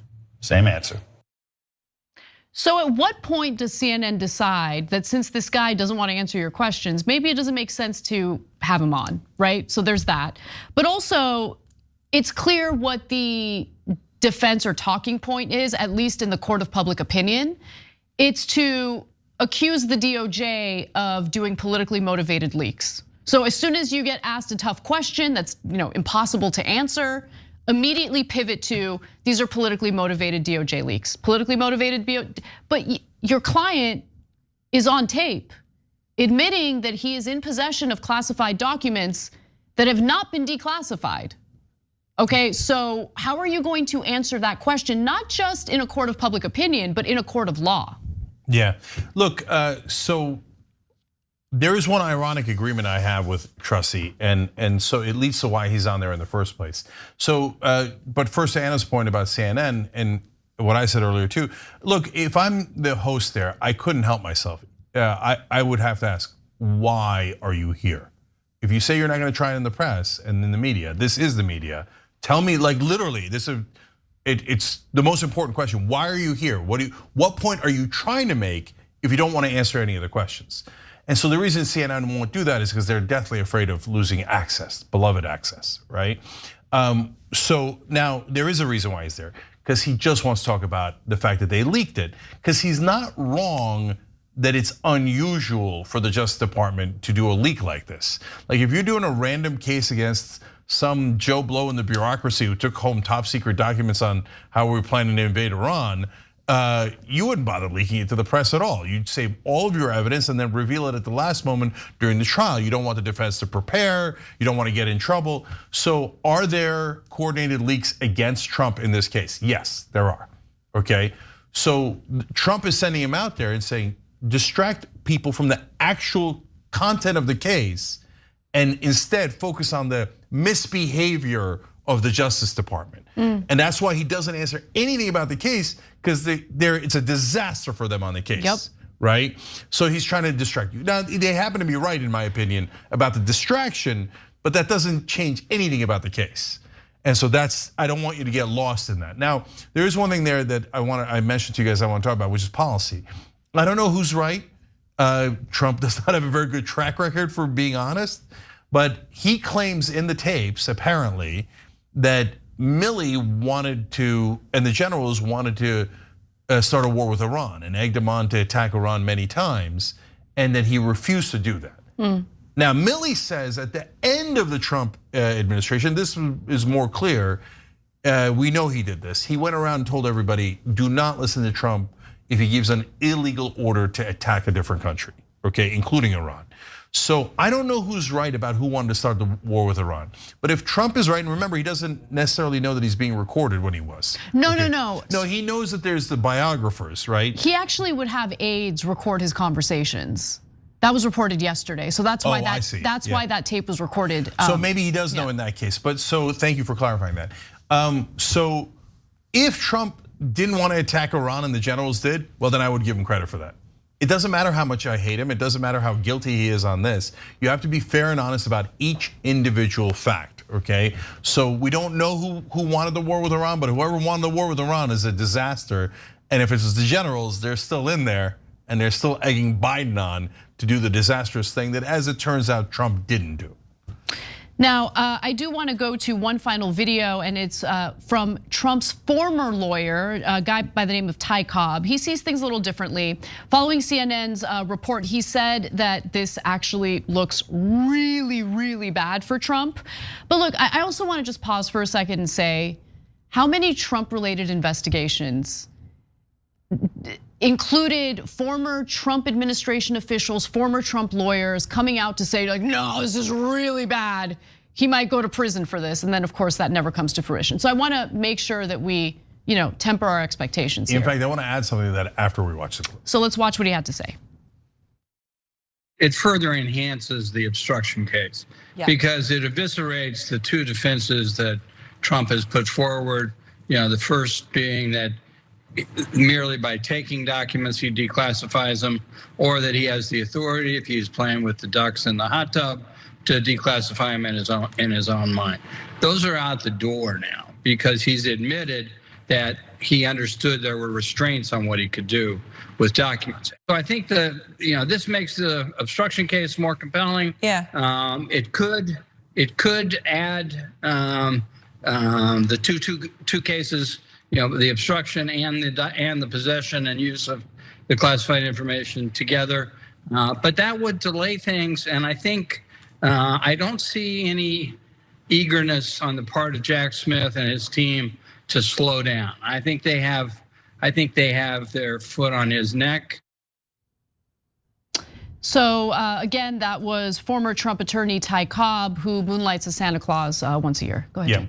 And Raleigh fingers for the old school baseball fans. So now, look, I've never seen former lawyers go out and speak against their clients, let alone like nearly dozens of them. And that's because Trump drives the lawyers crazy because he says, I demand that you lie for me, and I demand that you endanger your career for me. Otherwise, I'm going to say you're the worst, and I'm going to say you betrayed me, and I'm going to get everybody to hate you. So everybody who works for Trump, not just the lawyers, former administration officials, they all despise him because he's such a terrible human being, right? That's why you're seeing guys like Ty Cobb on there. But I don't know which way this is going to break on the leaks issue, okay? Why are they leaking? One could be, we're not really going to charge him. So we're just trying to do political damage by telling you what we have, but are never going to use. There's no way they're going to charge him. Okay, yep. So that's option number one, which would be devastating. So the leaks might not be a good thing at all.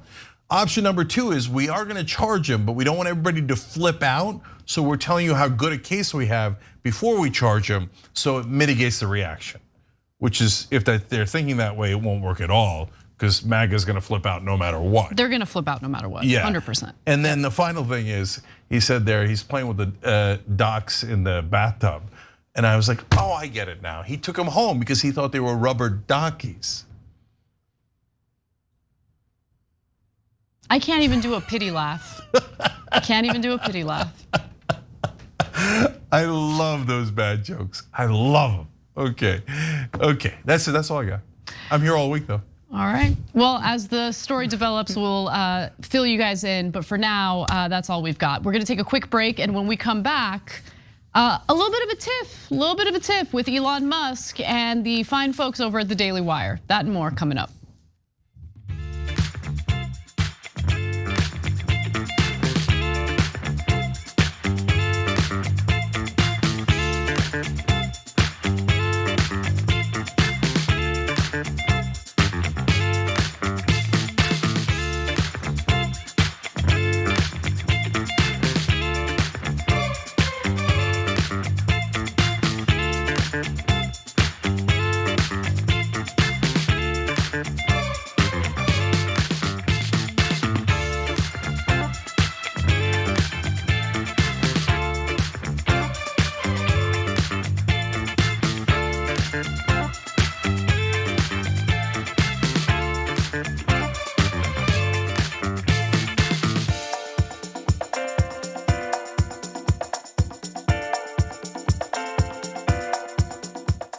Crazy, we got a prize special coming up. Okay, so stay right here. It's in 15 minutes.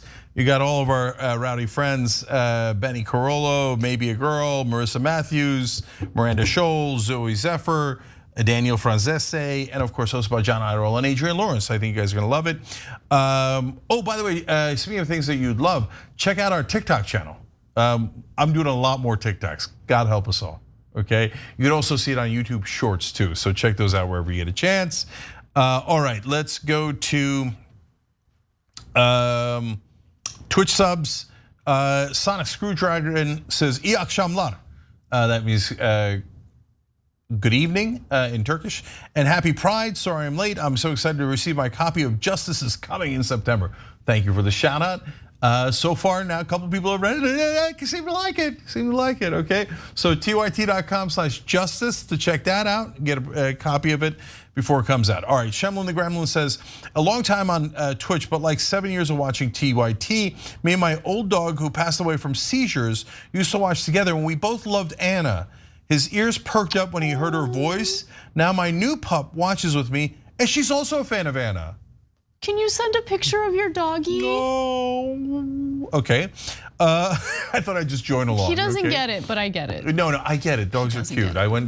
No, they're not just cute, okay? They're great. Dogs are people too, my friend. Well, technically no, but still. Occam's Taser says about our criticism of Joe Biden. You're being sexist if you think Biden's too old to serve. Okay, that's funny. Okay, for a second I was like, what? Okay. By the way, guys, like I actually do believe that age is just a number, right? Mm-hmm. Because if you compare, I think Bernie's older than Biden, right? Yeah, Bernie's older than Biden. I mean, come on, guys. Yeah, because Bernie's in a lot better shape. And I'm not. Trump's only 2 years younger than Biden. They're about the same age. Yeah. But Trump, let's be honest, looks 20 times healthier. He does, it's crazy. It sucks, but it's true. Yeah. I mean, I'm happy about his good health. Stellar Wingman writes in, Cenk, you are wrong. The most crime is not from teenagers, it's from corporations. Good counterpoint, I like it. Decker Boy says it wasn't as bad back in our day because we weren't looking for internet clout. Ooh, good point about the teenagers. That's such a great point. Okay. Yep. More YouTube member comments. Robbo Doubtfire says, oh, Cenk's on one today. Thank you, I think. Roman writes in, Cenk, spit fire. I do. Okay, all right, wait, hold on, I got more. Where'd they go? Zenny, on the other hand, just writes in, go Anna, go. Okay, I agree with that as well. Thank you. Weed Eater 72 says, I just bought a TYT 420 t-shirt, love it, shop tyt.com. Ambidextrous is a new member and said, love TYT, smart people and fearless hosts. Anna, thanks for being so authentic. Thank you.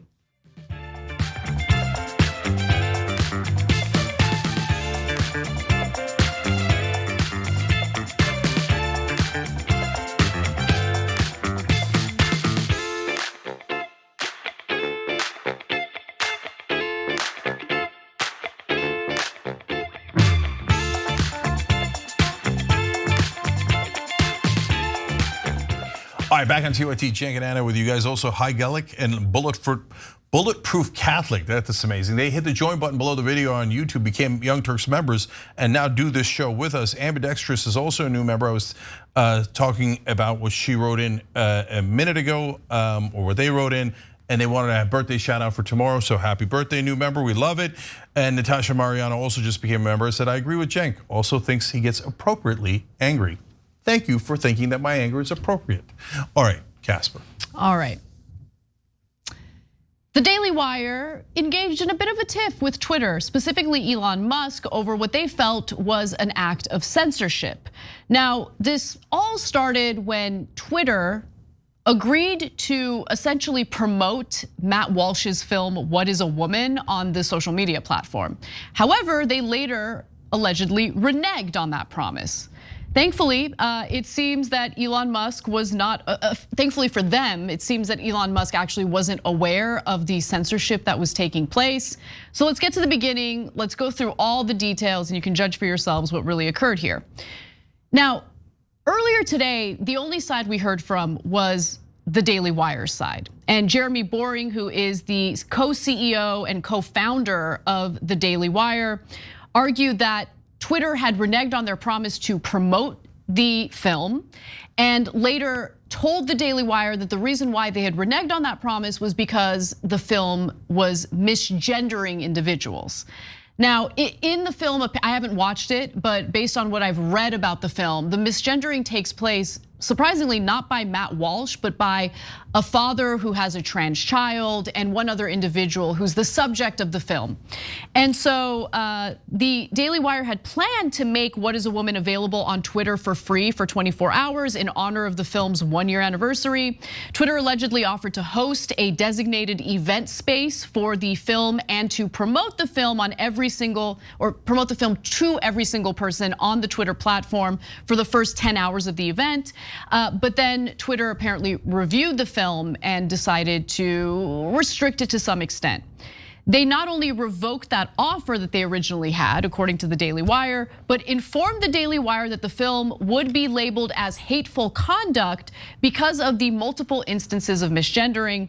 According to the Daily Beast reporting on this, Twitter, as Boring noted in his thread, no longer explicitly bans misgendering. In April, the company removed language from its content moderation guidelines that prohibited targeted misgendering or dead naming of transgender individuals. Boring further claimed Twitter told the Daily Wire that misgendering still violates the site's broader policy against harassment and abuse. Now, due to that hateful conduct label, the film's reach would be limited. Boring ended his Twitter thread by saying this, okay, so here's what he said. I hope Elon Musk will reconsider this awful policy. If we can't debate these issues on Twitter, where can we debate them? If conservatives aren't welcome on Twitter, where are they welcome? It's unlikely another centi-billionaire will come along to offer an alternative. So I'm just gonna pause for a second and comment on the need in his mind for a billionaire to come in and save the day. Putting that much power in the hands of one super wealthy person to make the decisions, the right decisions, I think not the smartest strategy, not the smartest path, right? But nonetheless, we're talking about conservatives here who tend to uplift the wealthiest people in the country and pretend like they're the most trustworthy, when oftentimes they make decisions not based on what's right and wrong, but what's right for them. Before I continue, Cenk, any thoughts? Yeah, so I'll tell you why this is happening in the first place. So Twitter has a new CEO. She seems to be conservative, but that's not the point.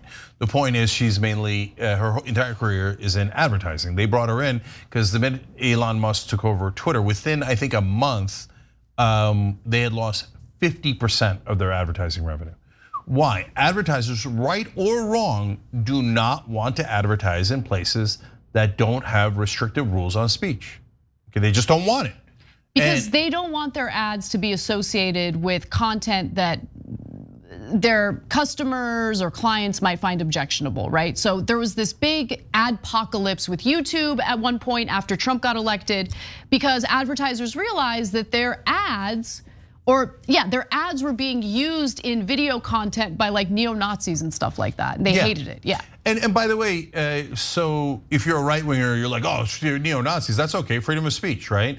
Okay, they didn't want their ads on ISIS videos or child molestation videos, right? So maybe you could relate to that and go, oh yeah, I can see how they might not want their ads on that, right? And so that's, and by the way, I think advertisers are largely wrong in how they view brand safety. I think they should have some rules for the things we just talked about, but their rules are way too restrictive on both sides. Right, they're overly safe. Yeah. They're terrified. Yeah, and like, so for example, if you fight against racism, a lot of times you'll be banned by advertisers too, because they don't want to touch the topic. Right. Okay, so, but I don't cry about it like the right wing does and goes, they hate conservatives. Well, that's just not remotely true. There's a reason why they do it, because they want to sell more product. It's not that Elon Musk or the new Twitter CEO is some left winger. You're misunderstanding the whole thing. It's about capitalism, baby, okay? Right. And so the right wing is super mad at capitalism. It is greatly ironic. Yeah, I mean, I think it's important to keep in mind that when it comes to the censorship and the demonetization that we see on various platforms, whether it be Facebook, YouTube, in this case, Twitter, it's really not the platform's executives who make these decisions, it's the advertisers themselves. Now, during this time when the Daily Wire believed that Twitter was actively censoring them, there was evidence of that, right? So let's take a look at Matt Walsh's tweets, because this is what they looked like, right? Visibility limited, this tweet may violate Twitter's rules against hateful conduct. And so- That pretty much describes every tweet Matt Walsh does, but okay. Okay, so yeah, all right, so let's get to the update.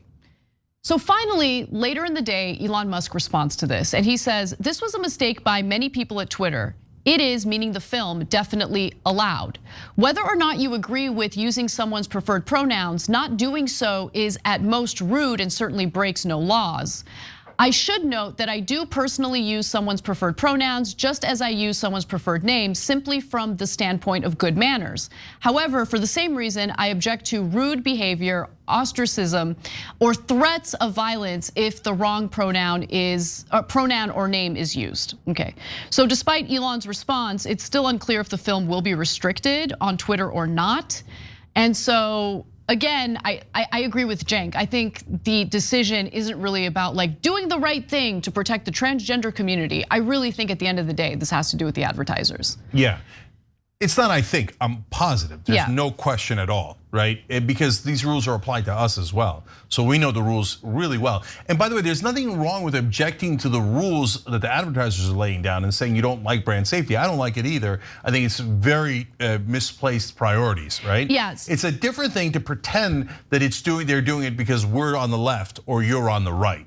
That's not why they're doing it at all. Okay, go ahead. So, another update that I just got word about, Elon Musk also tweeted this in response to Matt Walsh.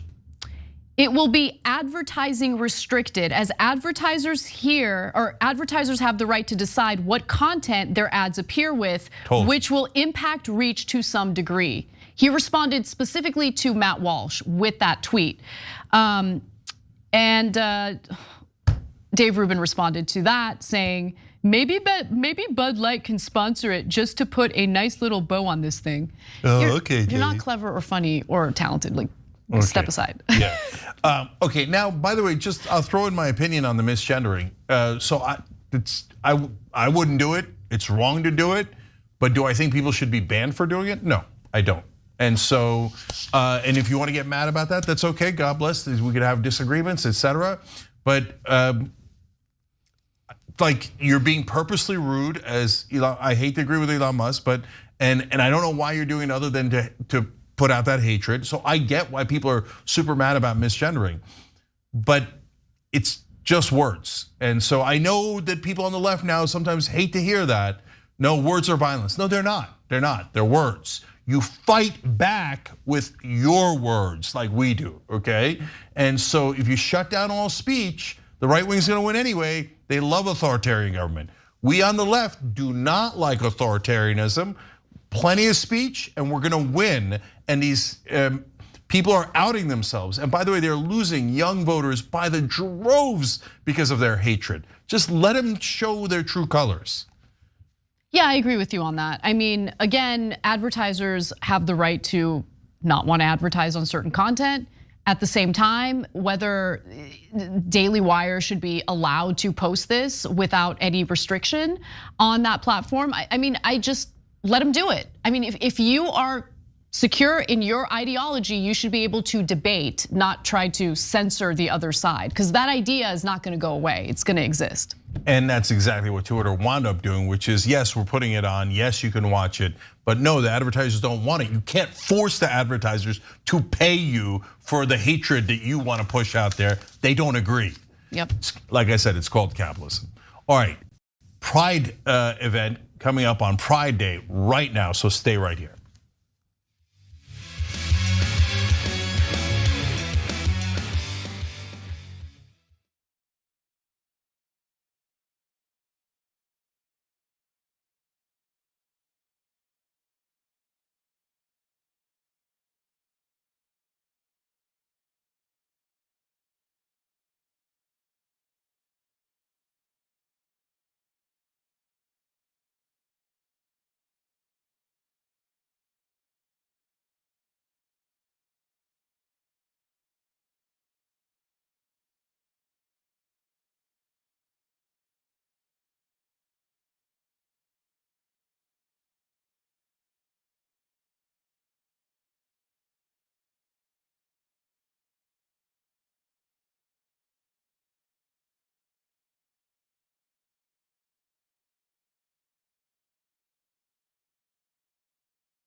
With people who may not think like me. We're living in a current social atmosphere where opinions are represented as facts and lies are represented as truth. Make sure you tune in to Indisputable with Dr. Rashad Ritchie, Monday through Friday, 2:30 p.m. Eastern Time, 11:30 a.m. Pacific Time.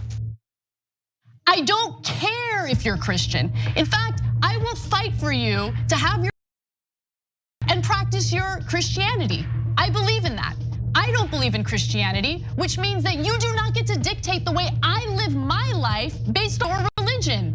I don't care what the Bible says. You have every right in the world. All those women who identify with your religion have every right in the world to not get an abortion, to not take birth control, but they do not have the right to dictate my life and what I decide to do with my body. I don't care about your goddamn religion. I'm so tired of having nonstop conversations about what the Bible says. You live your life in the way that you interpret the Bible. Again, I don't care, but you don't get to take the Bible and tell me, well, the Bible says this in this chapter, in this verse. I don't care. I don't care, I don't believe in it, and I have the right, based on our Constitution, to not believe in it.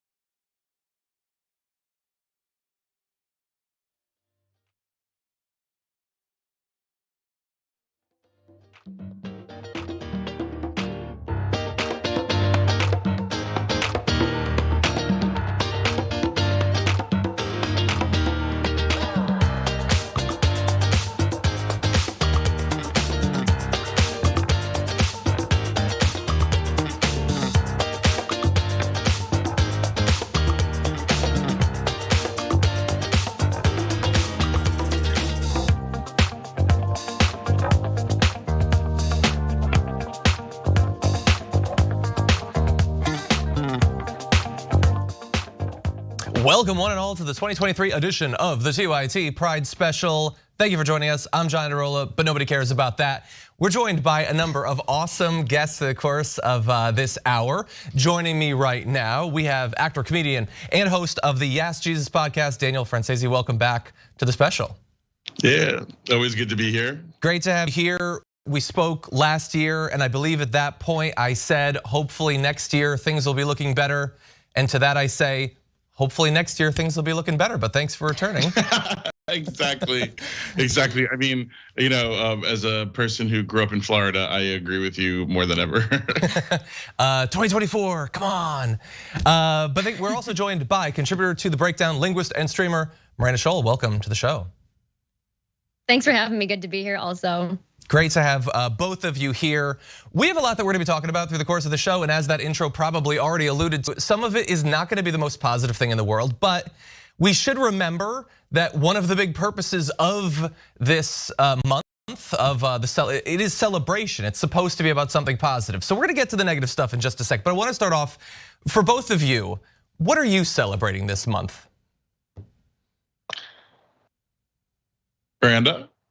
I am celebrating the fact that despite all the things going on in the news, I have seen more people supporting and coming out and loving themselves through social media than I ever have before.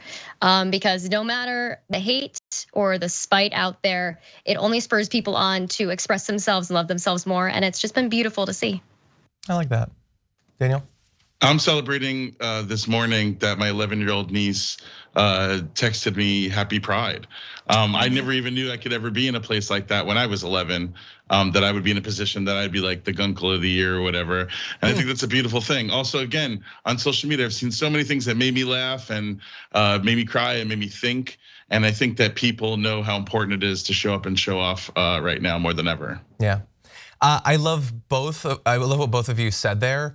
And I also love that both of you are talking about things that should just be the most normal, expected things in the world. Being able to express that you love yourself, that you feel comfortable in who you are, being able to be, a family member in that way. But unfortunately, the stuff that is coming at the LGBTQIA+ community is trying to reject just that normalcy. The fact it's actually interesting that you say that. It's interesting that you say that. I've been working on this project, Prayers from a Drag Queen. On my show, Yes Jesus, at the end of every show, we have a different prayer from a drag queen. And I'm gonna make like a book, kind of like a drag queens, prayers for the soul type thing, prayers from a drag queen. I'm gonna put all these things together, but in it, I've asked over 100 drag queens, like, what's your definition of queer joy? And the majority of the answer is just being able to walk down the street and not have to worry about anything and hold my partner's hand and have my head up and just breathe and listen to some good music or whatever. The normalcy is what everybody's really craving. Yeah, I saw a video that you did where you talked about every time you hold your partner's hand, it having to be a political statement. And it shouldn't have to be. So I love that sentiment. Well, that said, while we will get to more positivity in just a little bit, let's talk a little bit about some of the attacks that have been being lodged by mostly the right over the past, especially few years. Why don't we start off with this?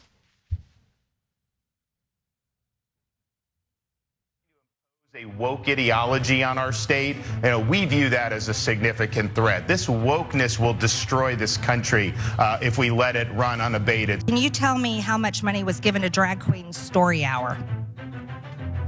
I'm sorry, could you repeat that? Who? Drag Queen Story Time, where men dress up as women and read confusing books to children. Let's pretend and just say no one, right? No one in drag is a pedophile. Let's just pretend that's the reality. The great suspicion is that in Frozen 4, they'll make Elsa a lesbian. By the way, if they do that, it is the end of Disney as a company. This is kind of really offensive on the level that we're disrupting these beloved characters. There's no innocence. Maybe have maybe create a state park. Maybe try to do more amusement parks. Someone even said, like, maybe you need another state prison. Who knows? It is like a cartoonish level of evil, often actually about cartoons. Ridiculous attacks, confusion. You saw there Marjorie Greene saying that drag queens were reading confusing books from her that could literally reference any book. It's insane, especially considering how much hypocrisy on some of these very topics we've seen from the right. They've been nonstop attacking the entire LGBTQ community, but especially drag queens over the last year or so, despite the fact that you know, we're just gonna run through some of the hits of the past year or so. George Santos, of course, was a participant in drag. And now as part of a party who of course thinks it's like the single greatest existential threat facing our country. Rudy Giuliani and Donald Trump sure thought it was fun to dress up, you know, in that way. They thought that was a fine art form for them to get involved in, but obviously not for other people. Carrie Lake, for a number of years, had friends in the community and then realized that she could get more money and more fame by trying to set fire to the entire community. And of course, Marjorie Greene, who hasn't stopped talking about drag for the last year. Her current boyfriend also engaged in drag. There's right-wing pundits as well. So all of them thought that it was perfectly fine for them, something for them to do. But when other people do it, then of course it's a massive problem. This is no surprise to anyone. We've become very used to this over the last year or two. But I'm curious, and I want to start off with you, Daniel. Why all of a sudden does it seem like this has become such a massive problem to the right? I don't think that they are afraid of drag queens or even really think that drag queens are dangerous. I think that they know that hairspray and some fabrics are really flammable. And when they talk about it, they could start a little fire that might distract us from the real issues, which is gun safety and the true safety of children. A majority of the states that are now proposing anti-drag ban laws are some of the most popular states for child pageantry, where they're sexualizing young girls and dressing them up. They're also the states where it's legal to marry a minor. You know, they're not really after protecting children. I think what they're after is distracting from some of their more diabolical policies and things to maybe attack the trans community and protect their precious gun laws. I really feel truly, just by looking at some of these bills and laws that are being proposed, they're so vague that in actuality, when someone's living their day-to-day life, walking around the street, they could be in danger just if they're wearing an article of clothing that's the opposite gender. I mean, I'm appearing at Florida SuperCon in Miami, which is a convention where people are dressed up like superheroes. And we're tiptoeing around the fact of whether or not I could even have a drag queen like at my booth, dressed up like one of my Mean Girls co-stars. So it's kind of like, when does it end? You know, does it end when Hairspray comes to town or Harry Styles wants to wear a dress? These laws are so vague to begin with. I think that they know that LGBTQ people fight and people of color fight for their rights. And if they could distract us on other things, that we're not going to be fighting for the causes that we really need to be doing to protect children in our country. Yeah, Miranda, what do you think? Yeah, so very similar to that. I definitely think they don't actually care. They don't actually, they're not afraid of drag queens. They don't actually feel an immense amount of disdain towards gay people. I think it's definitely a distraction. And I like to use the analogy of if you have a box and you fill half of it with black ants and half of it with fire ants, they coexist peacefully. They just go about their day. But if I take that box and I shake it, they'll start attacking each other. And they think that the other group is the one that caused all this misfortune in their lives. And while they're busy fighting, which they're not fighting me and I'm the one who shook the box, I can steal whatever they have from them while they're distracted. And I think that especially a conservative voter base, they use fear against them and they say, something's going wrong in your life. I'm going to give you an enemy and I'm going to tell you that that's the enemy that's causing all of the misfortune and all the pain in your life. And then you have created martyrs. And I think that that's what they've done by, there's always an enemy and they rotate. And right now it's heavy on the LGBTQ community, drag queens and trans people. And that's just where we are at the moment. Yeah. That's an amazing metaphor. I don't know where you found enough fire ants to actually test that, but I appreciate the scientific rigor there. So look, I agree with both of you that it is a distraction. Although, Danielle, as you were pointing out, it's obviously a distraction that has a cost. It has a cost not only in the legislation that's already been passed in many states, dozens of bills currently being considered, normalization of more harassment and violence against drag queens, against trans people, against gay people. So like it's simultaneously a distraction that we don't think the vast majority of the elites that are spreading it really give a damn about, but it's also a distraction that we can't really afford to ignore because there's an actual cost to it. And we're never gonna change the minds of the elites because, as you guys point out, they don't actually believe it anyway, and you can't change a mind that doesn't actually hold that position.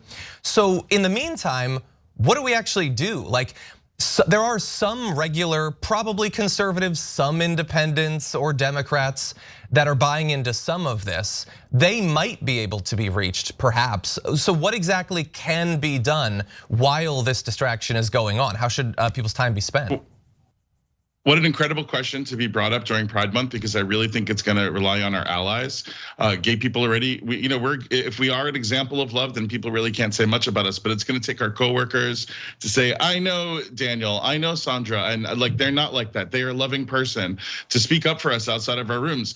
In working on my project, I've attended so many drag brunches around our country, and they're filled with straight people. They're filled with bachelorette parties. They're filled, with people celebrating their birthdays. And it's those people that need to post on Facebook and said, what a wonderful time I've had at this drag show. Like, drag is valid. These people are good people, And if not, it'll probably just implode on itself anyway. I know they're all angry about the new diversity, equity, and equality and inclusion hire at Chick-fil-A, and now they want to ban their own thing now.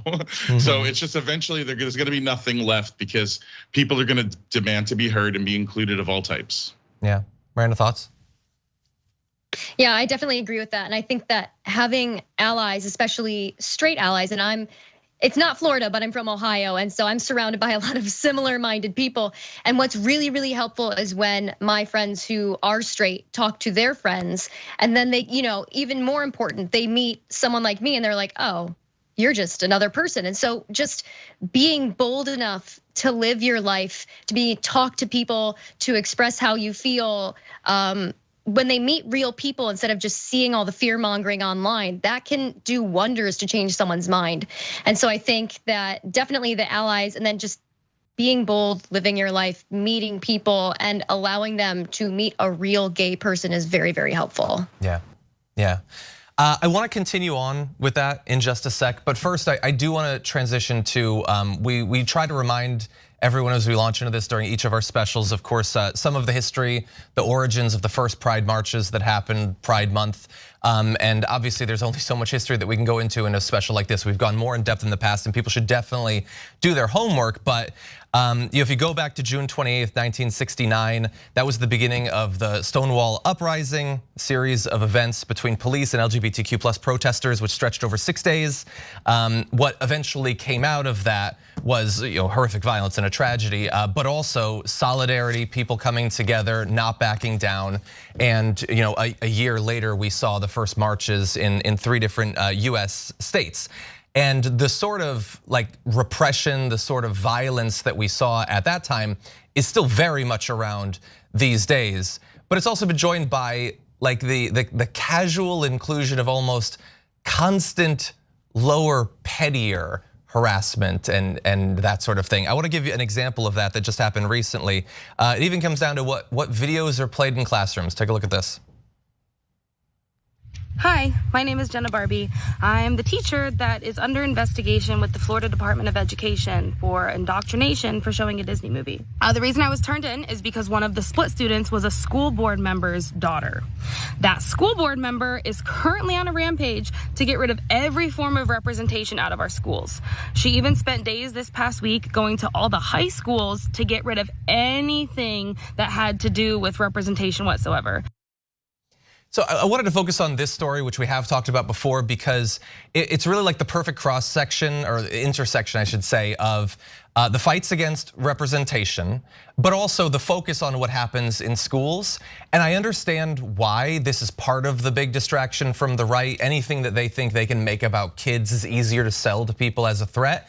But at the same time, I can't help but think, like, we already know how unpopular their positions on things like gay marriage have been historically. This new full court press against anything representative, anything like this, is this not poisoning them for the next generation and the generation after that? I have to imagine that they're doing long-term damage to their ability to function as a party and as an ideology. Miranda, I want to start with you. What do you think about that? Yeah, so I think that it's a very loud minority, right? And so I think that that's why we hear them constantly over and over and over again. And I think they are doing long-term damage, because living in Ohio, I know quite a few Republicans in my area, and they don't agree with that kind of messaging, right? And so I think that a lot of Republican voter base, they're not agreeing with that message from their party, and they're maybe not, getting towards, the undecided voters area yet, but they've been leaning that way, and they keep getting pushed further and further by this fringe right that keeps trying to cancel anything that even touches on what could be homosexuality, transsexuality, anything like that. And you're right, we're to the point where you can't even mention it without being demonized. And I think that we don't often hear from the right-wing voter base that doesn't really feel like that's necessary, and it keeps getting pushed closer and closer maybe to the center. Yeah, Daniel, thoughts? The stuff that I've been experiencing is I think people don't even really know the whole truth. They're like, they don't really want to erase gay people. They don't want to trans, but they're just trying to get it out of 3-year-olds' classrooms or something. They don't really know the full effects of what some of these bills are going to have a cause and effect for. So I think they're just like ill-informed. They're not going to get rid of gay people. We've been around forever. And the last time they tried to silence groups like us and erase us from media and stuff, those were the people that revolted in the 60s and other places. So it's just unsuccessful. And as for trans folks, they don't become trans because they transition. They transition because they're trans. Stopping transitions and stopping that kind of stuff doesn't stop trans people. It only makes them have a really hard life. And trust me, like, those people will come back and fight. You can't suppress the people for too long before it explodes. I mean, history just keeps repeating itself. Yeah, some of them, I guess, are misinformed. They think that if you make sure there's no representation in movies, if you don't say anything in school, then maybe the next generation won't have anyone that's gay or bi or queer or trans or whatever. That's not how anything works. That's not how literally any of it works. And I think younger people understand that. I think more and more older people understand that. At the very least, I hope so. Because I'll reiterate what I said at the beginning of the show. I really hope that we do one of these specials someday where we just get to celebrate, talk about the victories, talk about fun stories and stuff. That would be nice. We're unfortunately drawing to the close of our time together. Starting with you, Daniel, do you have like a final comment that you'd like to make to our audience? Something that's on your mind as we launch into Pride? Anything that you want to leave the audience with? I just think that this is a great month to just learn things. Everybody knows someone, or at least knows someone who knows someone who's queer. And it's kind of like, go to one of the drag shows if you're questioning something. See it for yourself. Know what's happening. I just think there's a lack of knowledge here and a big spread of misinformation. So I agree. Knowledge is power. Everyone's against this. Everyone on the right keeps talking about the woke ideology, but woke is a term, coined by Erykah Badu that just literally means to be awakened to other people's feelings, awakened to the things that are happening around you, and keeping your eyes focused and on. And that's really what we have to be, is just vigilant and looking forward to finding ways to show ourselves and be proud of ourselves in the future. Yeah. Brandon, any final thoughts from you? Yeah, I love that so much, and I agree. And I think that, if they're telling you not to watch something, not to go to something, not to read something, they're banning books, that's the information you want to consume. And so I think absolutely, month to educate yourself. If they've banned books at your school because they have gay representation, read them. See what's wrong with them, what could be wrong, what's not wrong with them. Exactly, go to a drag show, talk to someone you wouldn't normally talk to, and then make your mind after that, So it's definitely, if it's being pushed away from you, seek it out. There's a reason they're trying to keep it from you, so educate yourself and learn. 100%. Also, quickly, I'd like to add, if you'd really like to piss Christians off, then go to church. God is for you too. Like, I have my podcast, Yash Jesus. Like, really, like, it works both ways. No one should be able to have to choose between gay and God, no matter what they tell you. So. I love it. Everyone check out Yes Jesus. Check out Miranda on The Breakdown as well as on Twitch. Thank you to both of you for joining us. It was a pleasure. Thanks for having me. Thank you. And finally, as we end my section of the panel, I was lucky enough to be able to sit down once again with Representative Zoe Zephyr, who of course was attempted to be knocked out of the Montana legislature not too many weeks ago. We spoke about pride, some of the challenges that await us. So here is that conversation. Representative Zoe Zephyr, thank you so much for joining us. We really do appreciate it. Thank you for having me today. Very glad to have you here. You know, I wish that it was just good news that we'd be talking about today. Maybe we can get to a little bit of that. But I did want to start off with, I know, we had spoken several weeks ago about your own travails with the transphobia of the legislature in your state. I saw that about a week ago, the Governor Gianforte signed the binary bill. And I saw a great quote from you responding to their ability to define a gender binary legislatively. I just wanted to give you a chance to talk a little bit about what's going on in your state. So that bill is a bill that misdefines sex. They attempted to define sex as binaries on 3 separate occasions, revised it throughout the process. And each time the medical community came in and said, this isn't accurate. You can't define sex in this way. You're excluding trans people, non-binary people, and a variety of intersex folks. And what I said in that hearing, the quote you're referencing, I said that you could not legislate that sex is binary any more than you could legislate that the earth is flat. Now, there might be some people on the other side in that legislature that would like to do that as well. So be careful what you wish for, but yeah, it's nonsense. I'm curious because I've seen a lot of people give their reactions as to why. I'm curious what you think. Why do they care so much? Why is it so important to them that they misdefine it as a binary? Well, there's an attempt to make a boogeyman out of trans people. And that is something we've seen in a bill like Senate Bill 458. We saw it initially in the sports bans when they were trying to get folks to accept some sort of asterisk about trans people. Trans women are women except for sports. Trans people deserve healthcare except for youth.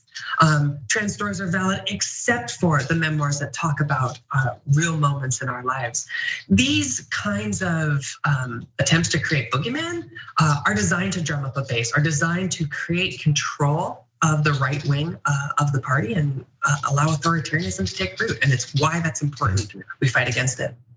You referenced there, I think some of the book bans that we've seen, and certainly there's been a lot of that going around.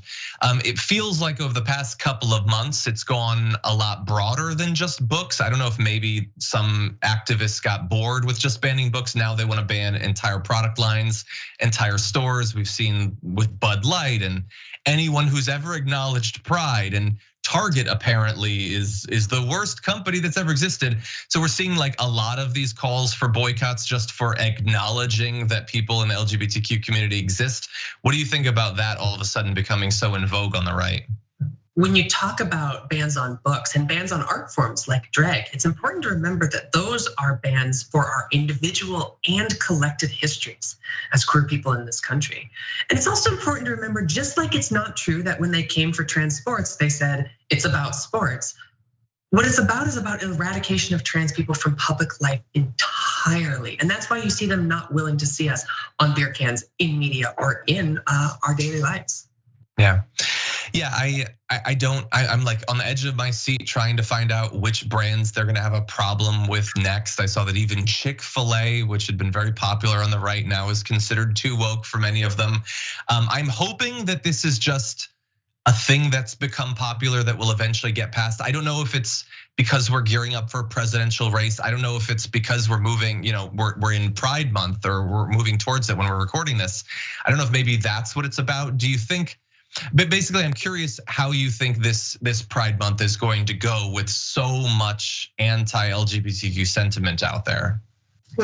First off, the history of this country is one of marginalized communities standing up and saying we deserve our rights. We want to be treated as equals and that we belong in our communities. And we are working to make that happen. So this Pride Month, I think you will see celebration. You will see defiance of the people who want us to go back into the closet, and you'll see us taking sanctuary in one another. You know, I love that because again, as I said when I launched us into this, I don't want to just focus on the negative. So let's talk about celebration. Let's talk about defiance. What sort of forms would you like to see that come in this Pride Month? So in terms of sanctuary and celebration, it's making sure that we turn to one another and recognize that we are the people. They can do all these bills to target us, but if we take joy in ourselves and love in ourselves and our communities, they cannot take that away from us. And if we hold on to that, we will get through the hard times. And then in defiances, you look at bills that say drag is not allowed. I think in Missoula Pride in my town, you'll see the drag queens in the street as well, and we'll be unafraid. We will say you cannot put us back in the closet. You know, looking forward, obviously, like you seem hopeful about this period that we're in, this pretty dark period.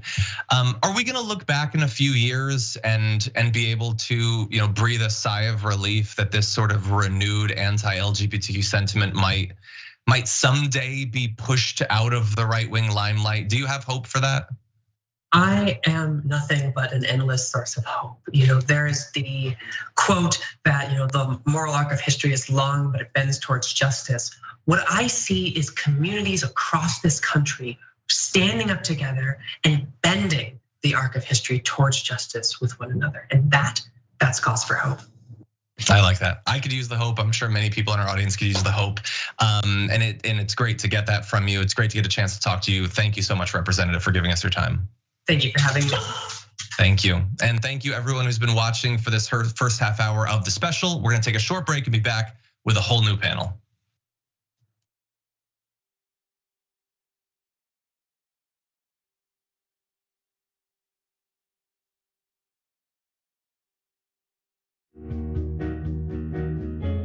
Our audience has given us everything, so we couldn't be more connected. When we first started, people would start giving us directions and say, okay, the mics are too large, move them. Turn them into lav mics. I mean, they were incredible. And then one guy walked in and gave us a really expensive switcher and said, you guys need this, and walked out. Okay, it's amazing. They helped us build a studio. They did a $2 million funding campaign for us. And so they really are us. We do this show together to the point where some of our hosts are even former listeners. So when we say that the audience is part of TYT, we really mean it. I think what the audience also appreciates is especially if they're members, they really get an inside look into who we are, our personal lives, what drives and motivates us. It goes beyond just storytelling. I think that what we do is allow our viewers and our listeners into our daily lives, and we give them kind of like this inside look into everything that we're passionate about and why it is that we're doing what we're doing, right? Like the motivation behind what we're doing, I think is important for our audience to know, and we're not shy about sharing that with them. And it's different from what people typically see in legacy media outlets where everything is kind of dry and robotic and there's really no personality or authenticity that comes along with it. Oftentimes when we're doing the show, I don't really think of it as me telling them stories. I think of it as us having a mutual respect and conversation with one another. And as I said earlier, I mean, not only do I feel that through the work I do, I'm informing our audience, but they inform me oftentimes as well. They'll pitch stories to us. They'll tell us, a certain perspective or angle to a story that we might have missed. And I love it.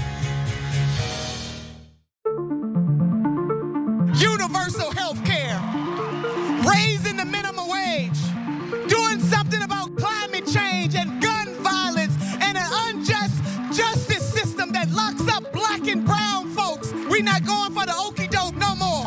I think Nina Turner is the leader of the progressive movement right now. It is absolutely a sin and a shame to be in the 21st century in America and having people who are elected to office not only try to separate us, but also use public policy to make it harder to vote. The questions that we get asked is how you gonna pay for it? I said, we gonna pay for it the same way we pay for the tax cuts. That's how we gonna pay for it. We're gonna pay for it in the same way that we give military industrial complex contractors. That's how we gonna pay for it.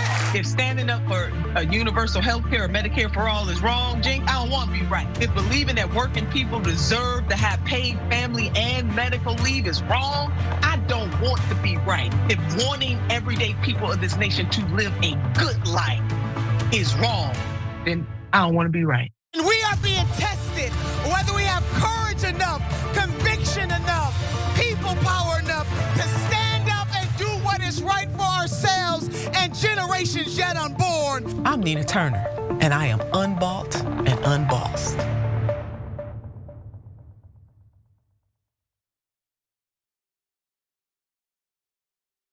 Hi, I'm Bartholomew Joseph Kyle. I do audio for the main show, The Young Turks. I also do audio for Post Game. I started in 2006. I met Cenk Uygur at the Iraq for Sale screening that was directed by Robert Greenwald. And watching that, I want to figure out a way to be part of something that's genuine and authentic.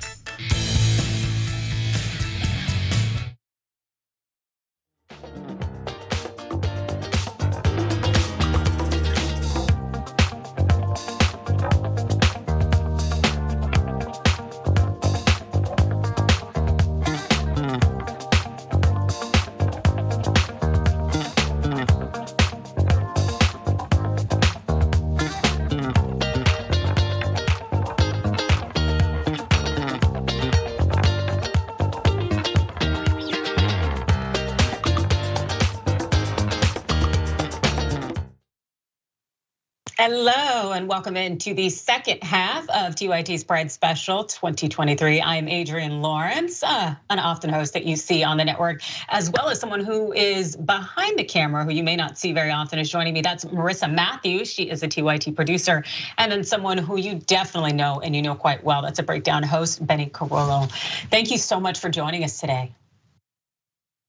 Thanks so much. I'm so excited to be here and talk to everyone. Yeah, it's great to be here.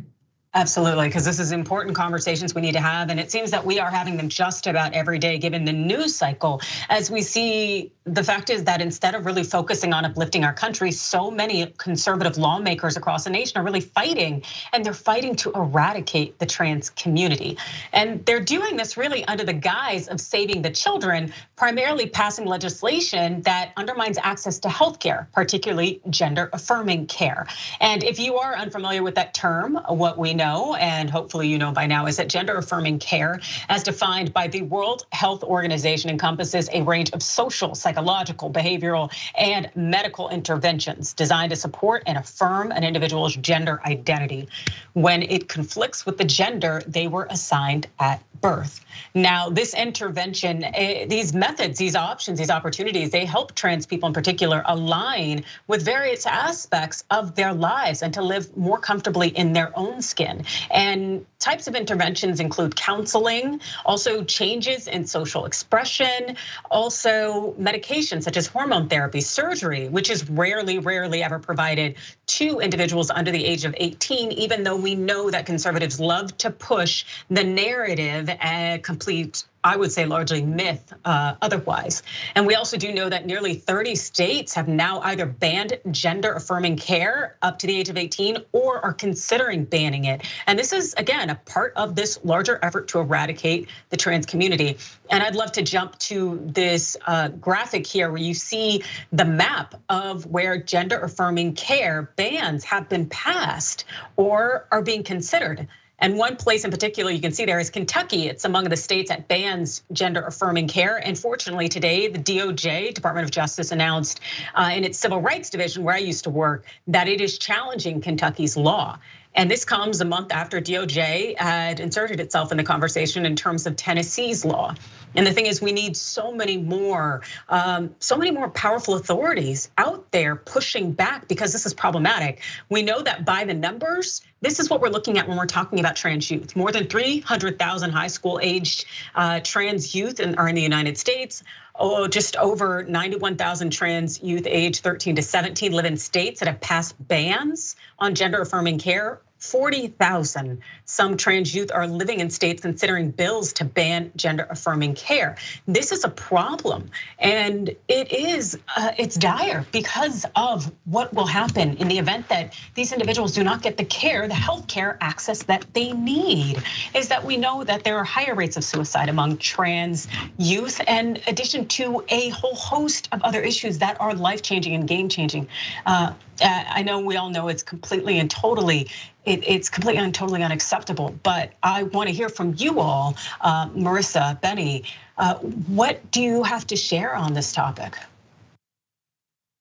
Yeah, first and foremost, I think the most important thing to understand about this is that when it comes to gender affirming care for trans youth, a lot of people have like ridiculous misconceptions about like what hormone replacement therapy actually is. So let's just get the record straight. What this is fundamentally about is just the simple idea that children should be allowed to go through whichever puberty they're the most comfortable with at the normal puberty age. And anybody who wants to sit and fearmonger about the risks of hormones or this, that, or the other thing, it's the same hormones that operate in anybody's system, right? It's either estrogen or testosterone. And so if you want to talk about risks, well, guess what? So if a trans woman is going through puberty at the normal puberty age, right, they're gonna have some of the same health risks that a cis woman is gonna have. That's the whole point, is that it is literally just about bringing their body in alignment with their gender identity, and it's not that complicated. So like, and anybody wants to say like, oh, but permanent changes, this, that, the other thing.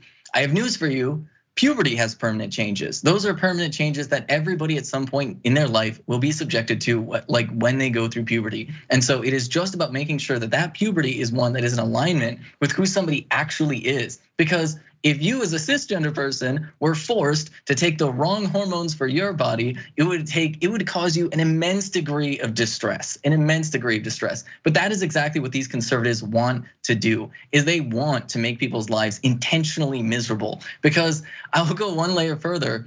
They're going much further than just banning gender affirming care for trans youth. Both Florida and Missouri at this point are doing everything they can to take away options for adults as well by creating basically arcane bureaucratic systems where they say they're not fully banning it, but effectively banning it by making it unavailable in like the overwhelming majority of providers that people actually use. And so this is something from the Republicans that is very much about like causing suffering specifically to queer people. Absolutely, the attacks on marginalized groups in our society. We see this happening every day, but the particular level of ire that they're taking at the trans community it's absolutely disheartening. Marissa. Yeah, that's exactly it. And it feels like every morning when I wake up and I read the news, it's like Republicans come up with a new way to make trans people's lives more difficult. And what I think about is these Republicans who have children themselves and how they can create such hateful legislation that impacts other people's children when they have children of their own, and how would they feel if their children didn't feel safe or loved? It blows my mind that this can continue, and that's what makes this Pride, particularly this year, so unfortunately somber. Yes, somber, and also so incredibly important that we push through, that we push back, that we raise our voices, we show up. We not only just show up at these events, but we show up for each other in spaces, because we're seeing these attacks go on, and they are going on in a very public level. We are witnessing this in the retail commercial sector as we see a lot of businesses move toward Pride, really that rainbow-laden beauty and merchandising hitting the market. We're also seeing conservatives launching these boycotts and bullying behavior directed toward brands. One of the targets in particular is Target. Check this out.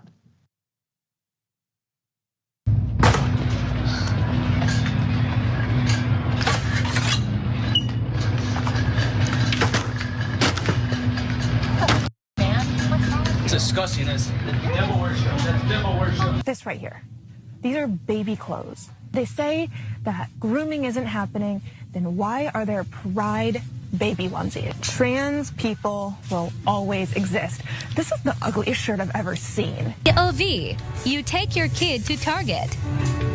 This is cool. Queen, queen, queen. Queens take care of each other. Where's the straight section for straight kids? Indoctrination of kids, and you're like behind. These attacks, again, they are completely and totally unnecessary. They're reflective of hate and really just wanting to pigeonhole our society into one type of person that will be uplifted and that will be praised, but is not truly reflective of the breadth of diversity and beauty that is within our society. It's just, again, it's extremely distressing, but we're seeing a lot of brands that are capitulating to it, unfortunately, and not necessarily pushing back. And as we understand, Target did end up pulling some of its merchandise in some of the stores. And as much as people had said that Target really seemed to give in, then, I believe there were Target team members who are of the queer community who said actually they're putting us in a position where they're now protecting us because they don't want these individuals to come into these stores. And I'd love to hear your thoughts, Benny, on did you see this situation with Target as more of Target giving in, much like Bud Light did, or did you see it more as a protective measure or something else?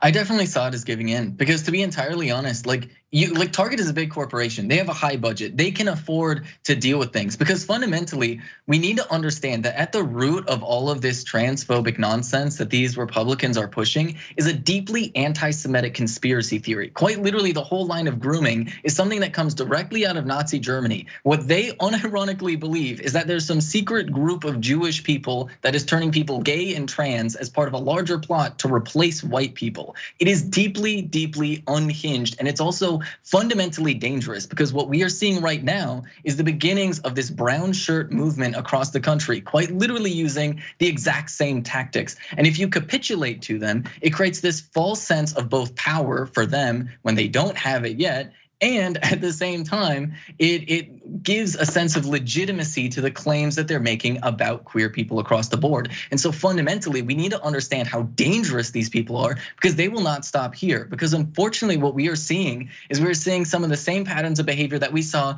which led to the overturning of Roe v. Wade, which fundamentally was Democrats basically sitting around doing nothing, saying nothing. As an issue becomes controversial, well, unhinged right wingers literally commit terrorist attacks across the country. That's what they did when they were bombing Planned Parenthoods and threatening doctors. Now they're doing the same thing. And so having corporations back down fundamentally endangers everybody. And so while I feel for the employees of individual Targets, this is something that is far bigger than what I think most people realize. Yes, in a particular store, absolutely. And it almost speaks to our society giving way to a certain demographic, just like we saw on 1/6, where a certain demographic was able to engage in all sorts of behavior that was not only illegal, but extremely problematic. We're seeing this in these videos where we have a certain demographic enjoying the ability to engage in these terroristic behaviors in a commercial space and not facing any real consequences. Marissa.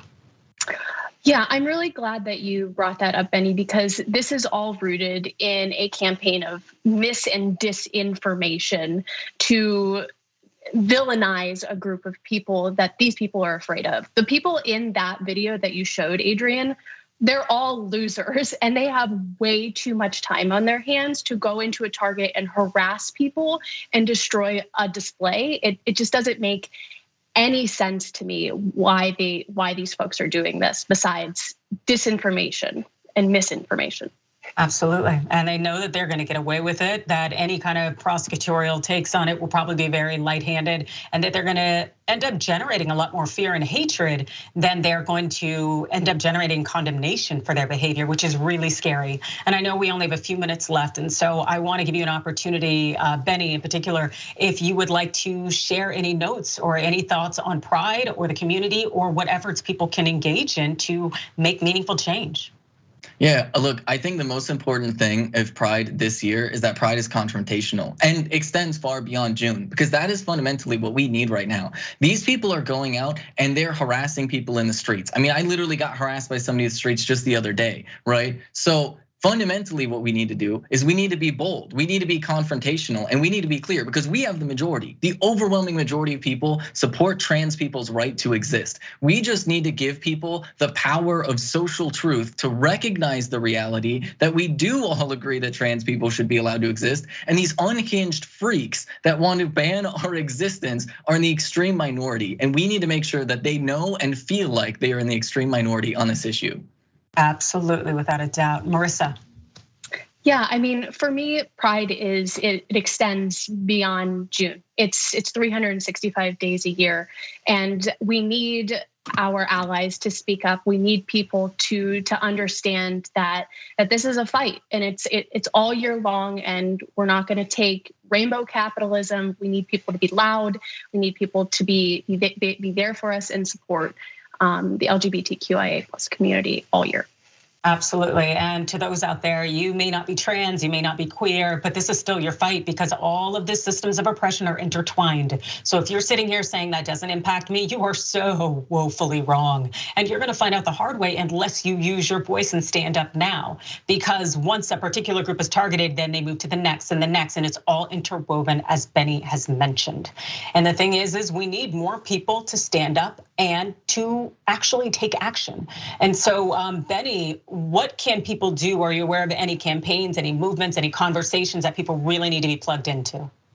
Honestly, I would just find whatever local community group is like in your area that is showing up. Whenever these like right-wing brown shirt types try to show up at any type of like pride event or even like like gay bars, stuff like that. They've been organizing those protests. It is so important that we have lots of cisgender allies showing up that are willing to physically place themselves between the people who are trying to harass and exterminate trans people and queer people and the queer people who are just trying to exist in peace. So really, this has to be hyper local, and your community has to feel the presence of people who support trans people.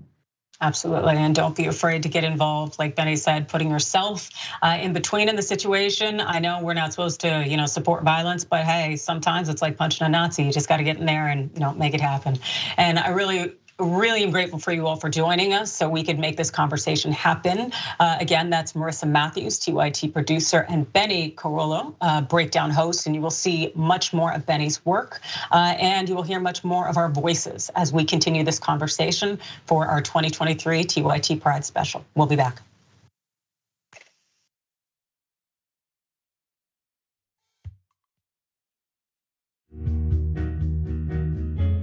Our audience has given us everything, so we couldn't be more connected. When we first started, people would start giving us directions and say, okay, the mics are too large, move them.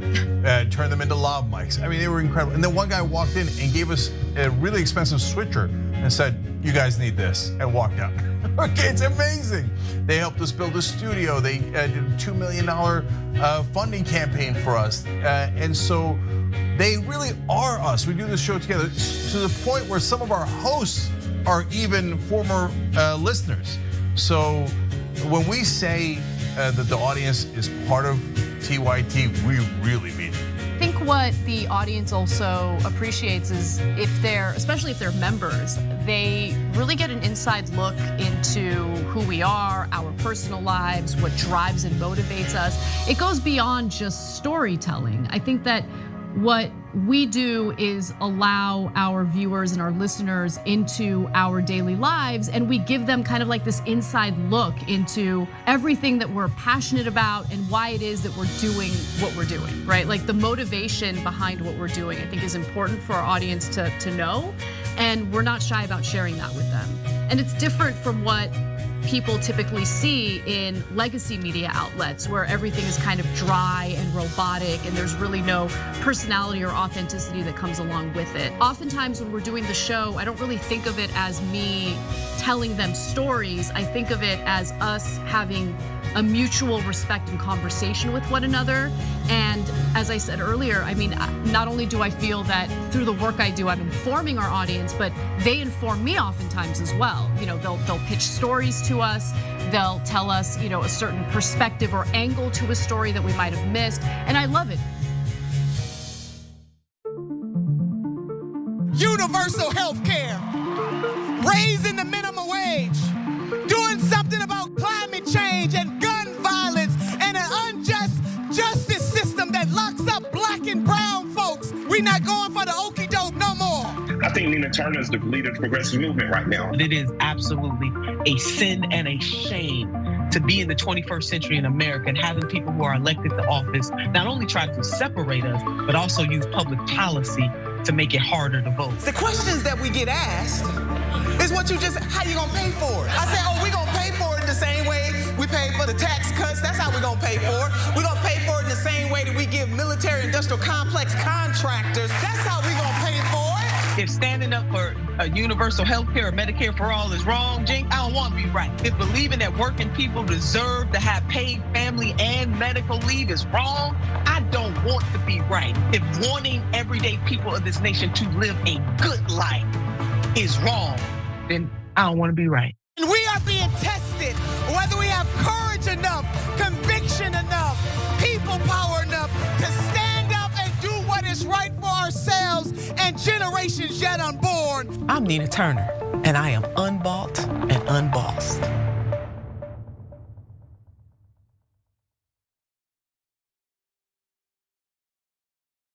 Hi, I'm Bartholomew Joseph Kyle. I do audio for the main show, The Young Turks. I also do audio for Post Game. I started in 2006. I met Cenk Uygur at the Iraq for Sale screening that was directed by Robert Greenwald. And watching that, I want to figure out a way to be part of something that's genuine and authentic.